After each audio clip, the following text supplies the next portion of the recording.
Prostate വീക്കവും ക്യാൻസറും ആധുനിക ചികിത്സകളിലൂടെ, അതായത് മരുന്നോ ഓപ്പറേഷനോ കീമോതെറാപ്പിയോ target തെറാപ്പിയോ വഴി പൂർണ്ണമായും മാറ്റാനാകുമോ? ഇല്ല എന്നാണ് പഠനങ്ങൾ കാണിക്കുന്നത്. ആധുനിക ചികിത്സാരീതികൾ എല്ലാം നൽകിയാലും രോഗം വീണ്ടും വരാൻ സാധ്യതയുണ്ട്. കാരണം മരുന്നിന്റെയോ ഓപ്പറേഷന്റെയോ കുറവല്ല പ്രോസ്റ്റേറ്റ് മുഴകൾക്കും ക്യാൻസറിനും കാരണം, മറിച്ച് ജീവിതശൈലിയിലെ അപാകതകൾ മൂലം പ്രോസ്റ്റേറ്റ് ഗ്രന്ഥിയുമായി ബന്ധപ്പെട്ട കോശങ്ങളിലെ ജനിതക ഘടനയിലും ഹോർമോൺ ബാലൻസിലും ഇമ്മ്യൂണിറ്റിയിലും ഉണ്ടായ വ്യതിയാനങ്ങളാണ്. അതിനാൽ ജീവിതശൈലി ക്രമീകരിച്ച് ശരീരഘടനയും ഹോർമോൺ ബാലൻസും ഇമ്മ്യൂണിറ്റിയും ഉത്തമമാക്കാനായാൽ PSA കൂടുതലുള്ളവരിൽ അതിന്റെ ലെവൽ കുറച്ച് നോർമലിലേക്ക് എത്തിക്കാനും പ്രോസ്റ്റേറ്റ് ഗ്രന്ഥിയുടെ വലിപ്പം കുറച്ചു കൊണ്ടുവരാനും മൂത്രതടസ്സത്തിനായി കഴിക്കുന്ന മരുന്നുകൾ നിർത്താനും കൃത്യതയോടെ ജീവിതശൈലി ക്രമീകരണത്തിന് തയ്യാറാകുന്ന ഒട്ടുമിക്കവർക്കും കഴിയുന്നതേയുള്ളൂ. ആധുനിക പരിശോധനകളിലൂടെ ഇത്തരം മുഴകളും ക്യാൻസറും തുടക്കത്തിലെ തന്നെ കണ്ടെത്താനാകും. മോഡേൺ ആശുപത്രികളും സ്പെഷ്യാലിറ്റി ഹോസ്പിറ്റലുകളും മരുന്നിലും ഓപ്പറേഷനുകളിലും ഊന്നിയുള്ള ചികിത്സയ്ക്ക് മാത്രം പ്രാധാന്യം നൽകുന്നതിനാൽ രോഗത്തിന്റെ യഥാർത്ഥ കാരണമായ ജീവിതശൈലിയിലെ അപാകതകൾ പരിഹരിക്കാൻ കഴിയുന്നില്ല. അതാണ് ക്യാൻസറുകൾ ചികിത്സിച്ചു മാറ്റിയാലും വീണ്ടും വരുന്നത്. പുരുഷന്മാരിൽ മൂത്രതടസ്സത്തിനും സെക്ഷൽ ഡിസ്ഫങ്ഷനും പ്രധാന കാരണം പ്രോസ്റ്റേറ്റ് ഗ്രന്ഥിയിലെ മുഴകളും ക്യാൻസറുമാണ്. BPH അഥവാ ബിനൈൻ പ്രോസ്റ്റാറ്റിക് ഹൈപ്പർപ്ലേസിയ അഥവാ പ്രോസ്റ്റേറ്റിന്റെ അമിത വളർച്ച ഉണ്ടാക്കുന്ന മൂത്രതടസ്സത്തിനായി സ്ഥിരമായി മരുന്ന് കഴിക്കേണ്ടി വരുന്നവരുടെയും ഓപ്പറേഷന് വിധേയരാകേണ്ടി വരുന്നവരുടെയും എണ്ണം കൂടി വരികയാണ്. ഒപ്പം തന്നെ പ്രോസ്റ്റേറ്റ് ക്യാൻസർ മാർക്കറായ PSA കൂടുന്നവരുടെയും പ്രോസ്റ്റേറ്റ് ക്യാൻസറിനായുള്ള ഓപ്പറേഷനും കീമോതെറാപ്പിയും റേഡിയേഷനും ഒക്കെ എടുക്കേണ്ടി വരുന്നവരുടെയും എണ്ണം കൂടുന്നു. എന്താണ് പ്രോസ്റ്റേറ്റിന്റെ അമിത വളർച്ചയ്ക്ക് കാരണം? പ്രോസ്റ്റേറ്റ് ക്യാൻസർ ഉണ്ടാകുന്നത് എന്തുകൊണ്ടാണ്? ഇത്തരം മുഴകളും ക്യാൻസറും ഉണ്ടാകുന്നത് തടയാനും ചികിത്സിച്ചു മാറ്റാനും കഴിയുമോ? മരുന്നും ഓപ്പറേഷനും റേഡിയേഷനും കീമോതെറാപ്പിയും ഒക്കെ എന്തൊക്കെ പാർശ്വഫലങ്ങൾ ഉണ്ടാക്കാം? ഇത്തരം ചികിത്സകൾ എടുത്താലും രോഗം മാറാത്തത് ഓർ വീണ്ടും വരുന്നത് എന്തുകൊണ്ടാണ്? ഒരു ഹെൽത്ത് ടിപ്പ് തരിക എന്നതിനുപരി ഈ രോഗത്തിന്റെ കാരണങ്ങളെയും രോഗം നേരത്തെ കണ്ടെത്താനുള്ള മാർഗങ്ങളെയും രോഗം ശരീരത്തെ എത്രമാത്രം ബാധിച്ചു എന്ന് മനസ്സിലാക്കാനുള്ള പരിശോധനാ രീതികളെയും മോഡേൺ മെഡിസിനിൽ ലഭ്യമായ ചികിത്സാ രീതികളെയും അവയുടെ ഗുണദോഷങ്ങളെയും പരിമിതികളെയും കുറിച്ച് അറിവ് നൽകുകയും ഒപ്പം തന്നെ ജീവിതശൈലിയുമായി ഈ രോഗങ്ങൾക്കുള്ള ബന്ധവും ജീവിതശൈലി ക്രമപ്പെടുത്തുന്നതിലൂടെ രോഗപ്രതിരോധവും രോഗമുക്തിയും എങ്ങനെ സാധ്യമാക്കാം എന്നും മനസ്സിലാക്കാൻ സഹായിക്കുക എന്നതാണ് ഇതിലൂടെ ലക്ഷ്യമിടുന്നത്. അതിനാൽ വീഡിയോ കുറച്ച് നീണ്ടുപോകാം. കൂടുതലായി ഈ രോഗത്തെയും അത് എങ്ങനെയാണ് ആരോഗ്യത്തെ പ്രതികൂലമായി ബാധിക്കുന്നത് എന്നറിയാനും മനസ്സിലാക്കി അതിൽ നിന്ന് മോചനം നേടാനും ആഗ്രഹിക്കുന്നവർക്ക് വേണ്ടിയാണിത്. മരുന്ന് കഴിച്ചുകൊണ്ടിരിക്കുന്ന രോഗികൾ പരിശോധനകൾ നടത്തി ഡോക്ടറുടെ നിർദ്ദേശപ്രകാരം മാത്രമേ മരുന്നുകൾ കുറയ്ക്കുകയോ നിർത്തുകയോ ചെയ്യാവൂ എന്ന കാര്യം പ്രത്യേകം ഓർമ്മിക്കണം.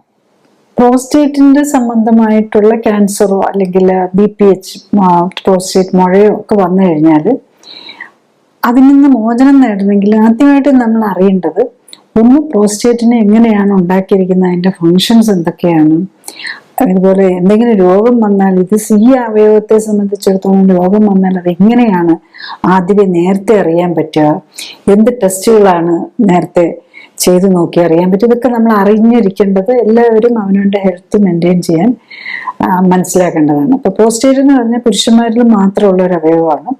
അതുകൊണ്ട് എല്ലാ ആണുങ്ങളും ഈ കാര്യത്തെ പ്രോസ്റ്റേറ്റിനെ കുറിച്ചുള്ള ഒരു വ്യക്തമായ അതിന്റെ ഫംഗ്ഷനും അതെങ്ങനെയാണ്, അതിന് രോഗം വന്നാൽ എങ്ങനെയാണ് നമ്മൾ തിരിച്ചറിയതൊക്കെ അറിഞ്ഞേ പറ്റുള്ളൂ. അപ്പം പ്രോസ്റ്റേറ്റ് ബേസിക്കലി ബ്ലാഡറിന്റെ നമ്മുടെ മൂത്രാശയത്തിന്റെ താഴെ ഇരിക്കുന്ന ഒരു ഗ്ലാൻഡാണ്. അതിനകത്തൂടെയാണ് മൂത്രനാളി കടന്നു പോകുന്നത്.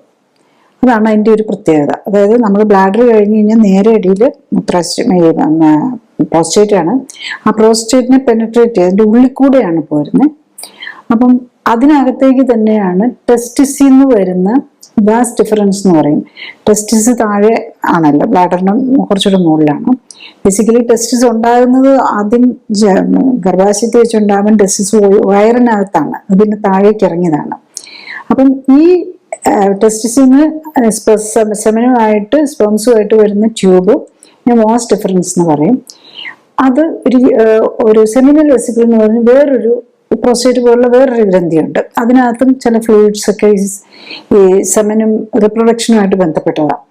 അതിനകത്തെ ട്യൂബും കൂടെ ചേർന്ന് ഇതും ഒന്ന് ഓപ്പൺ ചെയ്യുന്നത് ഈ പ്രോസ്റ്റാറ്റിക് യൂറിത്ര എന്ന് പറയും.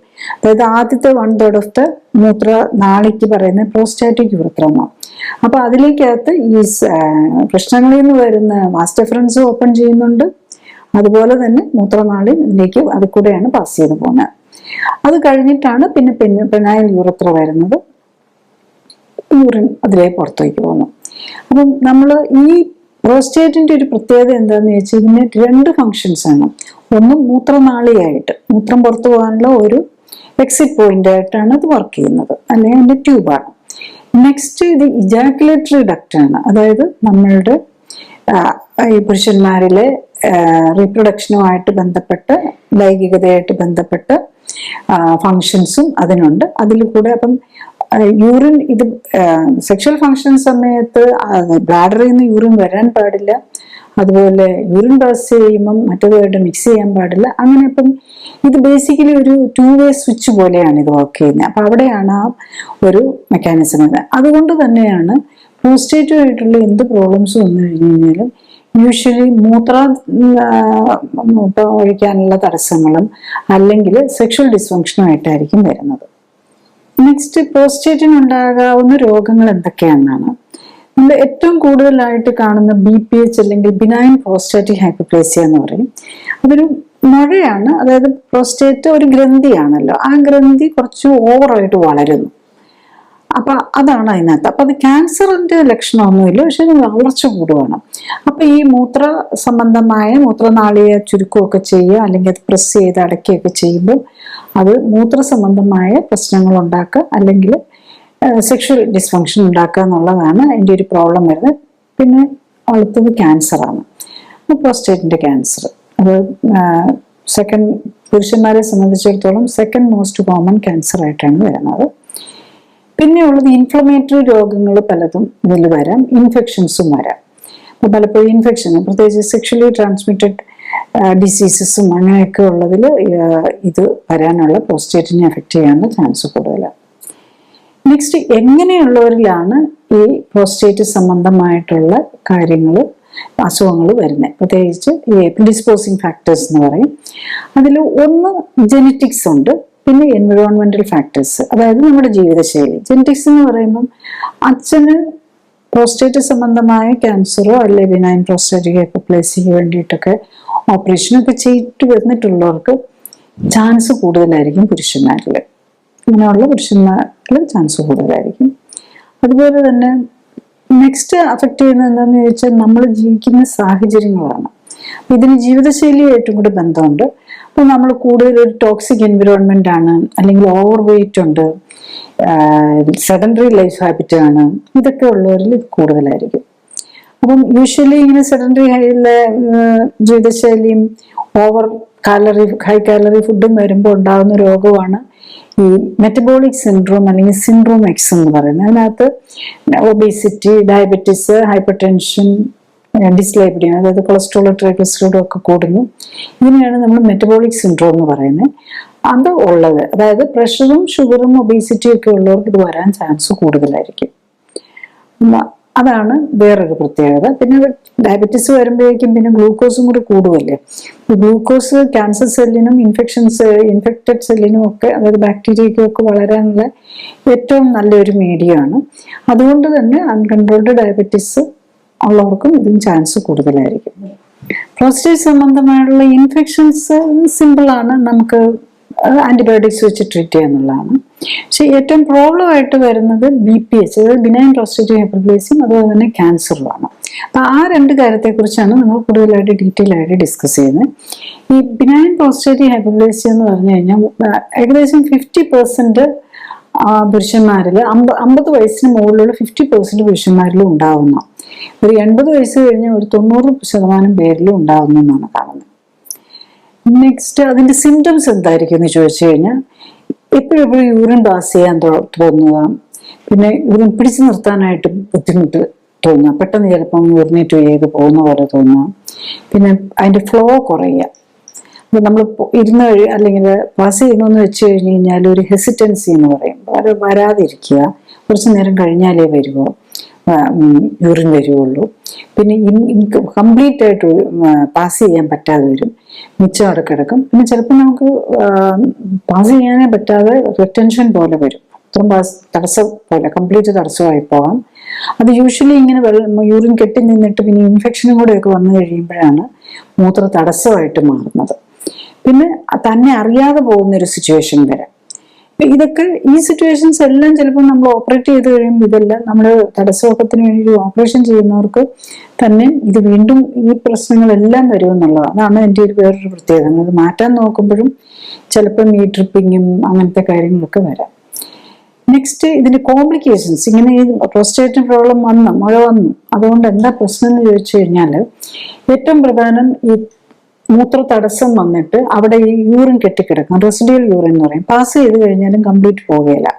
അപ്പൊ അതിനകത്ത് ഇൻഫെക്ഷൻ വരാം, അതുപോലെ സ്റ്റോൺ മൂത്രാശയ കല്ല് പോലെ ഉണ്ടായി വരാം. പിന്നെ ഇതിന്റെ ഈ ഇങ്ങനെ പാസ് ചെയ്ത് കിടക്കുന്നത് കാരണം കിഡ്നിക്കും അതിൻ്റെതായ പ്രശ്നങ്ങൾ വരാം. ക്രോണിക് കിഡ്നി ഡിസീസിലേക്ക് പോകാമെന്നുള്ളതാണ്. അത് ഇൻഫെക്ഷൻ കൊണ്ടും വരാം. പിന്നെ പ്രഷർ കൂടുന്ന യൂറിറ്ററി ട്രാക്റ്റിനകത്തേയും പ്രഷർ കൂടുന്നതൊക്കെയാണ് ഇതിന് കാരണം. നെക്സ്റ്റ് അതിന്റെ ഡയഗ്നോസിസിനെ കുറിച്ച് പറഞ്ഞു കഴിഞ്ഞാൽ നമ്മൾ അതിൻ്റെ ഒരു അൾട്രാസൗണ്ട് സ്കാൻ, നമ്മൾ വയറിന് ചെയ്യുന്ന അൾട്രാസൗണ്ട് സ്കാൻ, അതിൽ നമുക്കിതെല്ലാം അറിയാൻ പറ്റും. അതാണ് ഇതിൻ്റെ ഒരു അഡ്വാൻറ്റേജ്. പ്രോസ്റ്റേറ്റ് സംബന്ധമായിട്ടുള്ള കാര്യങ്ങളെല്ലാം നമ്മൾ അബ്ഡോമിനൽ അൾട്രാസൗണ്ട് ചെയ്ത് കഴിഞ്ഞാൽ അറിയാൻ പറ്റും. അപ്പൊ അതിൻ്റെ കൂടെ നമുക്ക് ലിവർ, ഗോൾ ബ്ലാഡർ, പാൻക്രിയാസ്, അങ്ങനത്തെ എല്ലാ കാര്യങ്ങളും നമുക്ക് അതിൻ്റെ കൂടെ അറിയാൻ പറ്റും. അതാണ് സ്പെസിഫിക് ആയിട്ട് നമ്മളിപ്പോൾ ഒരു സംശയം തോന്നുന്ന മൂത്രതടസ്സമൊക്കെ ഉണ്ടെങ്കിൽ ആദ്യം നമ്മൾ നോക്കേണ്ട ഒരു അൾട്രാസൗണ്ട് സ്കാനാണ്.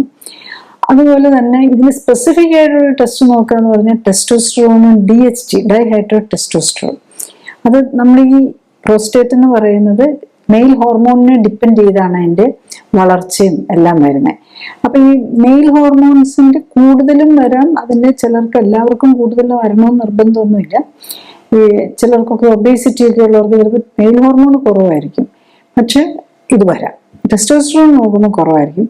അതെന്താണെന്ന് ചോദിച്ചു കഴിഞ്ഞ് കഴിഞ്ഞാൽ വേറെ ചില പ്രിക്കസേഴ്സ് ഓഫ് ടെസ്റ്റോസ്റ്ററോൺ ഉണ്ട്, അതിന്റെ അളവ് കൂടുന്നതും, അതുപോലെ ഈസ്ട്രജൻ, ഈ ഓവർ ഫാറ്റ് ഉള്ള മെയിൽ ബോഡിയിൽ ഈ ലേഡീസിന്റെ ഹോർമോൺ ആയിട്ടുള്ള ഈസ്ട്രജൻ കൂടും. അപ്പൊ അത് അങ്ങനെയൊക്കെ കുറെ മെക്കാനിസംസ് ഉണ്ട്. അതുപോലെ തന്നെ ചിലരിൽ കൂടുതൽ പേരിലും ടെസ്റ്റോസ്റ്ററോണിന്റെ അളവ് കൂടാനും, അതുപോലെ DHT എന്ന് പറഞ്ഞ് മോർ ആക്റ്റീവ് ഫോം ഓഫ് ഒരു ടെസ്റ്റോസ്റ്ററോൺ ഉണ്ട്, ഒരു 10 times പൊട്ടന്റ് ആണ്. ഈ ടെസ്റ്റോസ്റ്ററോണിനേക്കാളും കൂടുതൽ ആക്റ്റീവ് ആണ് DHT, ഡൈഹൈഡ്രോ ടെസ്റ്റോസ്റ്ററോൺ. അതിന്റെ അളവ് കൂടുതലായിരിക്കും. അതാണ് നമ്മൾ സ്പെസിഫിക്കലി നോക്കേണ്ടത്. പ്രത്യേകിച്ച് ഈ പ്രോസ്റ്റേറ്റിന്റെ പ്രോബ്ലം ഉള്ളവര്, കഷണ്ടി ഉള്ളവര്, ഈ പുരുഷന്മാരിലെ കഷണ്ടിയും ശരിക്കും പറഞ്ഞു കഴിഞ്ഞാൽ ഈ പ്രോസ്റ്റേറ്റുമായിട്ടും ബന്ധമുണ്ടെന്നുള്ളതാണ്. കഷണ്ടി ഉള്ളവർക്ക് പ്രോസ്റ്റേറ്റ് പ്രോബ്ലംസ് വരാൻ ചാൻസ് കൂടുതലാണെന്നുള്ളതാണ്. നെക്സ്റ്റ് എന്തൊക്കെയാണ്, എങ്ങനെയുള്ളവരിലാണ് ഈ കൂടുതൽ വരാൻ ചാൻസ് എന്നുള്ളത്, ഒന്ന് ഫാമിലി ഹിസ്റ്ററി ഉണ്ട്, പിന്നെ മെറ്റബോളിക് സിൻഡ്രോം, ഈ ഒബേസിറ്റി, ഡയബറ്റീസ്, ഹൈപ്പർ ടെൻഷൻ, ഇതൊക്കെ ഉള്ളവരിൽ, എക്സസൈസ് കുറവുള്ളവരിൽ ഒക്കെയാണ് ഇത് വരുന്നത്. പിന്നെ ഒരു സിംറ്റമാറ്റിക്കലി നോക്കിയാൽ ഈ സെക്ഷൽ ഡിസ്ഫങ്ഷൻ, എറക്ടൈൽ ഡിസ്ഫങ്ഷൻ അങ്ങനെയൊക്കെ ഉള്ളവർ എപ്പോഴും പ്രോസ്റ്റേറ്റിന്റെ പ്രോബ്ലം ഉണ്ടോ എന്ന് നോക്കുന്നത്, ചെക്ക് ചെയ്യുന്നത് നല്ലതായിരിക്കും. നെക്സ്റ്റ് ചിലതരം മെഡിസിൻസും ഈ പ്രോബ്ലം ഉണ്ടാക്കാന്നുള്ളതാണ്. സ്യൂഡോ എഫെക്ട്രിൻ എന്ന് പറയുന്ന ഒരു മെഡിസിൻ ഉണ്ട്, ചില നമ്മൾ ഈ ചുമയ്ക്കും അങ്ങനെയൊക്കെ ഉപയോഗിക്കുന്നുണ്ട്, ആന്റികോളിനർജിക്സ്. പിന്നെ ചിലതരം BP medicines, calcium channel blockers, thiazide diuretics, ഇങ്ങനെയുള്ള ചിലതരം BP മെഡിസിൻസും ഈ പ്രോസ്റ്റേറ്റിന്റെ കുറച്ചും കൂടെ അഗ്രവേറ്റ് ചെയ്യാനും, പ്രോസ്റ്റേറ്റിന്റെ മെഡിസിൻ എടുത്തുകൊണ്ടിരിക്കുമ്പം ഇങ്ങനത്തെ മരുന്ന് എടുത്തുകൊണ്ടിരിക്കുന്നവർക്ക് അതിന്റെ പ്രോസ്റ്റേറ്റിന്റെ സിംറ്റംസ് കൂടാനും സാധ്യതയുണ്ട്. നെക്സ്റ്റ് ഈ പ്രോസ്റ്റേറ്റിക് എൻലാർജ്മെന്റ് ട്രീറ്റ്മെന്റ്, അതായത് BPHന്റെ ട്രീറ്റ്മെന്റ് എന്താണെന്നുള്ളതാണ്. ഫസ്റ്റ് ലൈൻ ഓഫ് ട്രീറ്റ്മെന്റ് ഇതൊക്കെ ജീവിതശൈലി രോഗമാണ്. അപ്പം ലൈഫ് സ്റ്റൈൽ കറക്റ്റ് ചെയ്യുക, ഒബേസിറ്റി ഉണ്ടെങ്കിൽ കുറയ്ക്കുക, എക്സസൈസ് ചെയ്യുക. എക്സസൈസ് ചെയ്യുമ്പോൾ നമ്മുടെ ബോഡിയിലൊക്കെ ടോക്സിൻസ് ഒക്കെ എന്തെങ്കിലുമൊക്കെ ഉണ്ടെങ്കിൽ അത് പോവുക. കാരണം ഈ ടോക്സിൻസും നമ്മുടെ ഈ ബോഡിയിൽ ഒബേസിറ്റി ഉള്ളപ്പോൾ നമ്മുടെ ഈ എക്സസ് ഫാറ്റ് തന്നെ ഒരു ടോക്സിൻ പോലെയാണ് വർക്ക് ചെയ്യുന്നത്. അതിനകത്തേക്ക് കുറച്ച് പിന്നെയും ടോക്സിൻസ് അടിഞ്ഞു കയറുകയും ചെയ്യും. അപ്പൊ ഇതൊക്കെ കളയുക എന്നുള്ളതാണ് ശരിക്കും പറഞ്ഞാൽ പ്രൈമറി ട്രീറ്റ്മെന്റ് എന്ന് പറയുന്നത്. പിന്നെ നമ്മൾ ലൈഫ് സ്റ്റൈൽ അഡ്ജസ്റ്റ്മെന്റിൽ ചെയ്യാൻ പറ്റുന്നത് എന്താണെന്ന് വെച്ചാൽ കഫീൻ്റെ ഇൻടേക്ക് കുറയ്ക്കുന്നതും, അതൊക്കെ യൂറിൻ പാസ് ചെയ്യുന്നത് സംബന്ധിച്ചുള്ള തടസ്സത്തിന് വേണ്ടിയിട്ട് കുറയ്ക്കാൻ ഉപകരിക്കും. അതുപോലെ പല സ്റ്റഡീസും കാണിക്കുന്നത് അങ്ങനെയുള്ളവർക്ക് നിന്നുകൊണ്ട് യൂറിൻ പാസ് ചെയ്യുന്നതിനും കുറച്ചും കൂടെ യൂറിൻ പോകാൻ എളുപ്പമായിരിക്കും ഇരുന്നുകൊണ്ട് ചെയ്യുന്നതുകൊണ്ട്. പക്ഷെ നമ്മൾ ഇതൊക്കെ മനസ്സിലാക്കണം, ലൈഫ് സ്റ്റൈൽ കറക്റ്റ് ചെയ്ത് കഴിഞ്ഞാൽ നമുക്ക് ഈ പ്രോസ്റ്റേറ്റിന്റെ വളർച്ച ഇനിയും കൂടുന്നത് കുറയ്ക്കാനും ഒക്കെ പറ്റിയെന്നിരിക്കും. പക്ഷെ ഈ വെയിറ്റ് ലോസും എക്സസൈസും അതിനൊക്കെ പറ്റും. പക്ഷെ ഈ കഫിൻ കുറയ്ക്കുക എന്നുള്ളത്, അതുപോലെ വോയിഡിങ് പൊസിഷനൊക്കെ അതാ യൂറിന്റെ അപ്പോഴത്തെ തടസ്സത്തെ മിനിമൈസ് ചെയ്യാൻ വേണ്ടിയിട്ടാണ്. പിന്നെ ഇതിന്റെ മെഡിക്കേഷൻസ് എന്ന് പറഞ്ഞു കഴിഞ്ഞാൽ, ഒന്ന് നമ്മൾ ഈ ആൽഫ ബ്ലോക്കേഴ്സ് വിഭാഗത്തിൽപ്പെട്ട ആൽഫ അഗനിസ്റ്റ് ആ രീതിയിലുള്ള മരുന്നുകളാണ്. അതായത് ആൽഫ റിസപ്റ്റേഴ്സിന് ബ്ലോക്ക് ചെയ്യുക, അങ്ങനത്തെ കാര്യങ്ങളാണ്. അതാണ് യൂഷ്വലി ഉപയോഗിക്കുന്ന ആൽഫ്ലൂസോസിൻ, ഡെക്സാസോസിൻ എന്നൊക്കെ പറഞ്ഞ് കുറെ സ്റ്റിൽഡോസോസിൻ, ഓസിൻ എന്നുള്ള ഇതിൽ വേണ്ടി ചെയ്യുന്ന കുറച്ച് മരുന്നുകളാണ്. ടാംസിലോസിൻ എന്നൊക്കെ പറഞ്ഞുള്ള കുറച്ച് മരുന്നുകളുണ്ട്. അതൊക്കെ നമ്മൾ അതും പ്രോസ്റ്റേറ്റിന്റെ പ്രോബ്ലംസിനെ അത് പരിഹരിക്കുകയല്ല, മൂത്ര തടസ്സം അപ്പോഴത്തേക്ക് ഒരു ആശ്വാസം കിട്ടിക്കാൻ വേണ്ടി. അതായത് മൂത്രം പോകുന്നത് എപ്പോഴെപ്പോഴും ആ മൂത്ര സംബന്ധമായ സിംറ്റംസിന് റിലീഫ് മാത്രമാണ് വരുന്നത്. അതുകൊണ്ട് അപ്പൊ അതിന്റെ ആണെങ്കിൽ അതാണ് മെയിൻ ആയിട്ട് ഉപയോഗിക്കുന്ന മരുന്നുകൾ. അതിന് ഒരു സൈഡ് ഇഫക്റ്റ് എന്ന് പറഞ്ഞു കഴിഞ്ഞാൽ, അത് ഇത് യൂഷ്വലി രാത്രിയിലായിരിക്കും കഴിക്കാൻ പറയുന്നത്. അപ്പൊ ഇതിനൊരു ഓർത്തോസ്റ്റാറ്റിക് ഹൈപ്പോടെൻഷൻ എന്ന് പറയും. ഇത് എഴുന്നേറ്റ് നിൽക്കുമ്പം ചിലപ്പം BP കുറഞ്ഞു വന്ന് തലകറക്കം പോലെ വരാം. അതാണ് അതിൻ്റെ ഒരു സൈഡ് ഇഫക്റ്റ് ആയിട്ട് വരുന്നത്.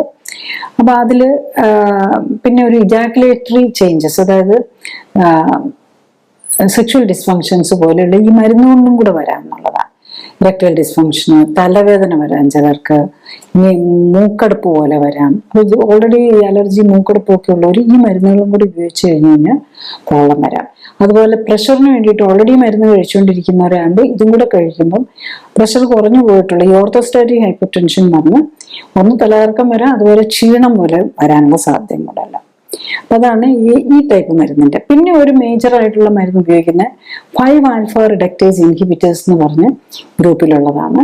അതാണ് ഫെനസ്ട്രൈഡ്, ഡ്യൂട്ടാസ്ട്രൈഡ് എന്നൊക്കെ പറയുന്ന മരുന്ന്.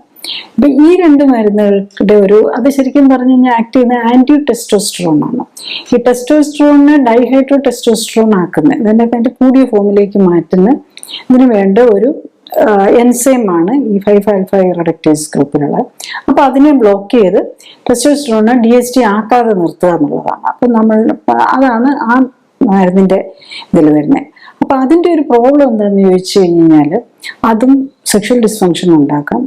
പിന്നെ അതിനെക്കുറിച്ച് ഏറ്റവും കൂടുതൽ പറയുന്നത് ഈ മിക്കവാറും മരുന്നുകൾ മറ്റേ ആൽഫ അഗനിസ്റ്റ് ഒക്കെ പോലെയുള്ള മരുന്നുകളാണെങ്കിൽ അത് വൺസ് ഇത് നിർത്തിക്കഴിഞ്ഞു കഴിഞ്ഞാൽ അതിന്റെ സൈഡ് ഇഫക്റ്റ് പോകും, മരുന്നിന്റെ പിന്നെ നിൽക്കുകയല്ല. പക്ഷെ ഈ ഫെനസ്ട്രൈഡ് പോലെയുള്ള മരുന്ന് വൺസ് നമ്മൾ കൂടുതൽ നാൾ കഴിച്ചു കഴിഞ്ഞാൽ ആ സെക്ഷൽ ഡിസ്ഫങ്ഷൻ വരുന്ന ആ മരുന്ന് നിർത്തിക്കഴിഞ്ഞു കഴിഞ്ഞാലും മാറാതെ നിൽക്കും. അതിനൊരു ഫെനസ്ട്രൈഡ് സിൻഡ്രോം എന്നൊക്കെ പറഞ്ഞത് ഒരു കാലത്ത് ഒത്തിരി ഉപയോഗിച്ചുകൊണ്ടിരുന്നു. അതായത് ഈ മരുന്നൊക്കെ തുടങ്ങിയ കാലങ്ങളിൽ ഇത് അറിയില്ലായിരുന്നല്ലോ. അപ്പൊ അത് കഴിഞ്ഞിട്ട് ഒത്തിരി പേർക്കും ഈ ഫെനസ്ട്രൈഡ് സിൻഡ്രോം അത് കഴിഞ്ഞിട്ട് നിർത്തി കഴിഞ്ഞിട്ടും ഈ സെക്ഷൽ ഡിസ്ഫങ്ഷൻസ് റിവേഴ്സ് ചെയ്യാൻ പറ്റാതെ വന്നിട്ടുണ്ട്. പിന്നെ ഇത് കഴിച്ചുകൊണ്ടിരിക്കുന്ന നമുക്ക് അവിടെ ഒരു ക്യാൻസർ സ്റ്റേജിലേക്ക് എല്ലാം പോയിട്ടുണ്ടെങ്കിൽ ക്യാൻസർ അറിയാതെ പോകും എന്നുള്ളതാണ്. ഈ ഏർലി സ്റ്റേജിൽ ക്യാൻസർ അറിയാതെ പോകും. അപ്പൊ അതാണ് വേറൊരു പ്രോബ്ലം ഇതുകൊണ്ട് വരാവുന്നത്, ഈ മരുന്നിന്റെ ഒരു സൈഡ് എഫക്റ്റ് ആയിട്ട് വരാവുന്നത്. നെക്സ്റ്റ് മരുന്ന് കഴിഞ്ഞ് കഴിഞ്ഞാൽ പിന്നെ സർജറി ആണുള്ളത്. ഇപ്പം നമ്മൾ കൂടുതൽ ആദ്യത്തെ നിലയിൽ ഡോക്ടേഴ്സ് മരുന്നായിരിക്കും തരുന്നത്. അത് കഴിഞ്ഞാൽ മൂത്രതടസ്സമൊക്കെ നിൽക്കുകയാണെങ്കിൽ പിന്നെയാണ് സർജറിയിലേക്ക് പോകുന്നത്. അതിന് ഇപ്പോഴത്തെ നിലയിൽ നമ്മൾ പണ്ടാണെങ്കിൽ നമ്മൾ ഓപ്പൺ സർജറിയാണ് കൂടുതൽ ചെയ്തിരുന്നത്. ഇപ്പം ഇതിന് വേണ്ടിയിട്ട് transurethral resection of the prostate, TURP എന്ന് പറയുന്ന ഒരു ഇതാണ്, ഒരു ഓപ്പറേറ്റീവ് പ്രൊസീജിയറാണ്. അതൊരു എൻഡോസ്കോപ്പ് പോലെയുള്ളത് വെച്ച് നമ്മൾ ആ പ്രോസ്റ്റേറ്റിന്റെ ആ ഭാഗത്ത് ഒരു സ്ക്രേപ്പ് ചെയ്ത് മാറ്റിക്കളഞ്ഞ് ആ യൂറിനെ ഒന്ന് ഫ്ലോ ക്ലിയർ ആക്കാൻ വേണ്ടിയിട്ട് ചെയ്യുന്ന ഒരിതാണ്. അപ്പൊ അതിലൊരു 20% ഓഫ് ദി കുറച്ച് സൈഡ് എഫക്ട്സ് ഇതിന് വരാം. പല സൈഡ് എഫക്ട്സും വരാം. ഒരു 20% എങ്കിലും സൈഡ് എഫക്ട് വരാമെന്നാണ്. ഒന്ന് റിട്രോഗ്രേഡ് ജാക്കുലേഷൻ എന്ന് പറയുമ്പം സെമൻ പുറത്തേക്ക് വരേണ്ടതിന് പകരം ബ്ലാഡറിലേക്ക് പോകും. അപ്പം ഈ ഫെർട്ടിലിറ്റി പ്രശ്നങ്ങളൊക്കെ വരാം കുട്ടികളൊക്കെ ട്രൈ ചെയ്യുന്നവരാണെങ്കിൽ. പിന്നെ ഇറക്ടൈൽ ഡിസ്ഫങ്ഷൻ, യൂറിനറി ഇൻകോണ്ടിനൻസ്, ചിലപ്പം നമ്മൾ മൂത്ര തടസ്സത്തിനായിട്ട് ചെയ്തിട്ട് ചിലപ്പോൾ മൂത്രം അറിയാതെ പോകുന്ന ഒരു നിലയിലേക്ക് വരാം. പിന്നെ ഇത് കഴിഞ്ഞിട്ട് ഈ ഓപ്പറേഷൻ കഴിഞ്ഞിട്ട് അതിൻ്റെ ഒരു ഫൈബ്രോസിസ് പോലെ സ്ട്രിക്ചേഴ്സ് വരാം. അതായത് നമ്മൾ ഓപ്പറേറ്റ് ചെയ്ത് കഴിയുമ്പോൾ അവിടെ സ്കാറിങ് വരുമല്ലോ. അങ്ങനെ വന്നു കഴിഞ്ഞാൽ സ്ട്രിച്ചേഴ്സ് വന്നു കഴിഞ്ഞാൽ ചിലപ്പം മൂത്ര തടസ്സം തന്നെയായിട്ട് മാറാം. അതായത് ഫ്ലോയ്ക്കാം, ട്യൂബ് ചുരുങ്ങിപ്പോകാം, അതുകൊണ്ട് വരുന്ന തടസ്സങ്ങൾ വരാം. അപ്പം നമ്മൾ ചെയ്യുന്നത് ഈ മൂത്ര തടസ്സം മാറ്റാനാണെങ്കിലും ഇങ്ങനെയൊക്കെയുള്ള കോംപ്ലിക്കേഷൻസ് വരാമെന്നുള്ളതാണ് ഇതിൻ്റെ ഒരു പ്രത്യേകത. പിന്നെ ഇപ്പം കൂടുതലായിട്ടും minimally invasive transurethral needle ablation of the prostate എന്നും പറഞ്ഞുണ്ട്. അത് ലേസറും അങ്ങനെ പല രീതിയിൽ ഇപ്പം യൂസ് ചെയ്യുന്നുണ്ട്. പിന്നെ ട്രാൻസ്യൂറിത്രൽ മൈക്രോവേവ് തെർമോ തെറാപ്പി എന്നുണ്ട്. പിന്നെ പ്രോസ്റ്റേറ്റിക് ആർട്ടറി എംബളൈസേഷൻ, അത് യൂഷ്വലി ചെയ്യുന്നത് ഈ ഇന്റർവെൻഷണൽ ആയിട്ട് ചെയ്യുന്ന ഇന്റർവെൻഷണൽ റേഡിയോളജിസ്റ്റാണ്. ശരിക്കും യൂറോളജിസ്റ്റും ഒരു കമ്പൈൻഡ് ആയിട്ടാണ് ഈ എംബളൈസേഷൻ ചെയ്യുന്നത്. അത് ഈ പ്രോസ്റ്റേറ്റിക് ആർട്ടറിക്കകത്തേക്ക് കെമിക്കൽ ഇഞ്ചെക്ട് ചെയ്ത് അതിനെ അങ്ങ് ബ്ലോക്ക് ചെയ്യുകയാണ് ചെയ്യുന്നത്. പിന്നെ വാട്ടർ വേപ്പർ, അതായത് നമ്മുടെ നീരാവി, അതായത് സ്റ്റീം വെച്ച് ഉള്ള തെർമൽ തെറാപ്പി, അങ്ങനെ പല രീതിയിൽ ഇതെല്ലാം ചെയ്യുന്നത് പ്രോസ്റ്റേറ്റ് ഡിസ്ട്രോയ് ചെയ്യാൻ വേണ്ടിയിട്ടാണ്. അപ്പൊ ഈ പ്രോസ്റ്റേറ്റ് ശരിക്കും പറഞ്ഞാൽ ഒരു മുഴ പോലെ അങ്ങനെ അങ്ങോട്ട് ഇരിക്കുകയല്ല ചെയ്യുന്നത്, അത് മൊത്തത്തിൽ ഓവർ ഗ്രോ ചെയ്യുകയാണ് ഈ പ്രോസ്റ്റേറ്റ് ഹൈപ്പർപ്ലേസിയ എന്ന് പറയുന്നത്.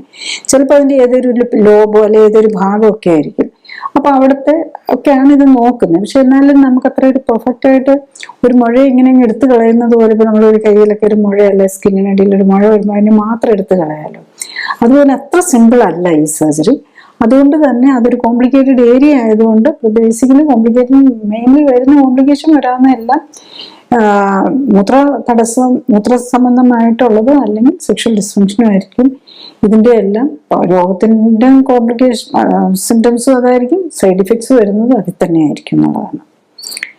നെക്സ്റ്റ് നമ്മൾ ഈ BPH കുറിച്ചും പ്രോസ്റ്റേറ്റിനെ കുറിച്ചും ഒക്കെ പറയുമ്പം നമ്മൾ ഒരു കാര്യം മനസ്സിലാക്കേണ്ടത്, ഈ BPH-ഉം ഈ ബോൾഡിങ്ങും കഷണ്ടിയും തമ്മിലൊരു ബന്ധമാണ്.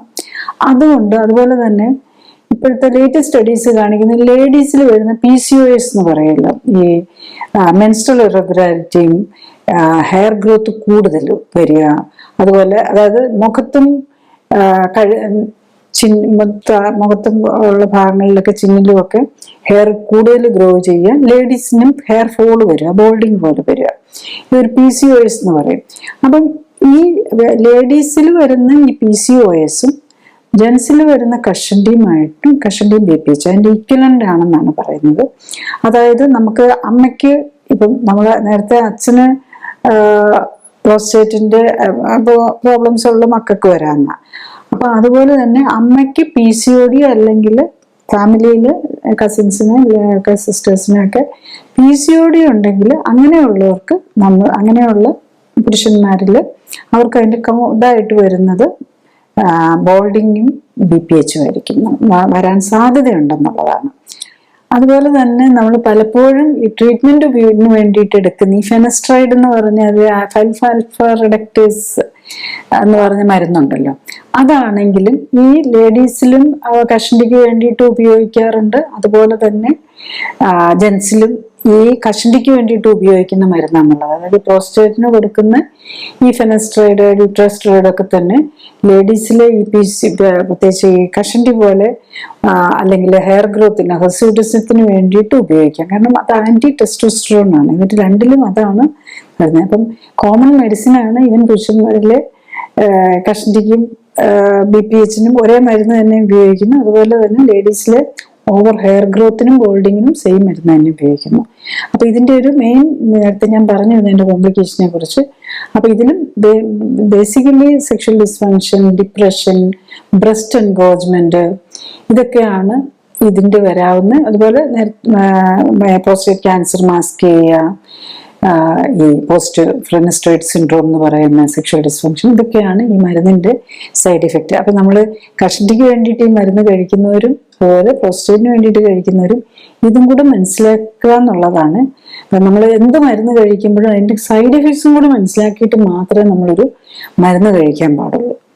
നമ്മൾ ഇതുവരെ പറഞ്ഞത് BPH-നെ കുറിച്ചാണ്. ഇനി നെക്സ്റ്റ് ഉള്ള ഒരു മേജർ പ്രോബ്ലം പ്രോസ്റ്റേറ്റ് ക്യാൻസറാണ്. അത് രണ്ടാമത്തെ മേജർ ക്യാൻസർ, മരണകാരണമാകുന്ന രണ്ടാമത്തെ മേജർ ക്യാൻസർ ആണ് ഇത് പുരുഷന്മാരെ സംബന്ധിച്ചിടത്തോളം. യൂഷ്വലി അതിന് തുടക്കത്തിൽ സിംറ്റംസ് ഒന്നും ഉണ്ടാവില്ല എന്നുള്ളതാണ്. ബേസിക്കലി 8 പേരിൽ ഒരാൾക്ക്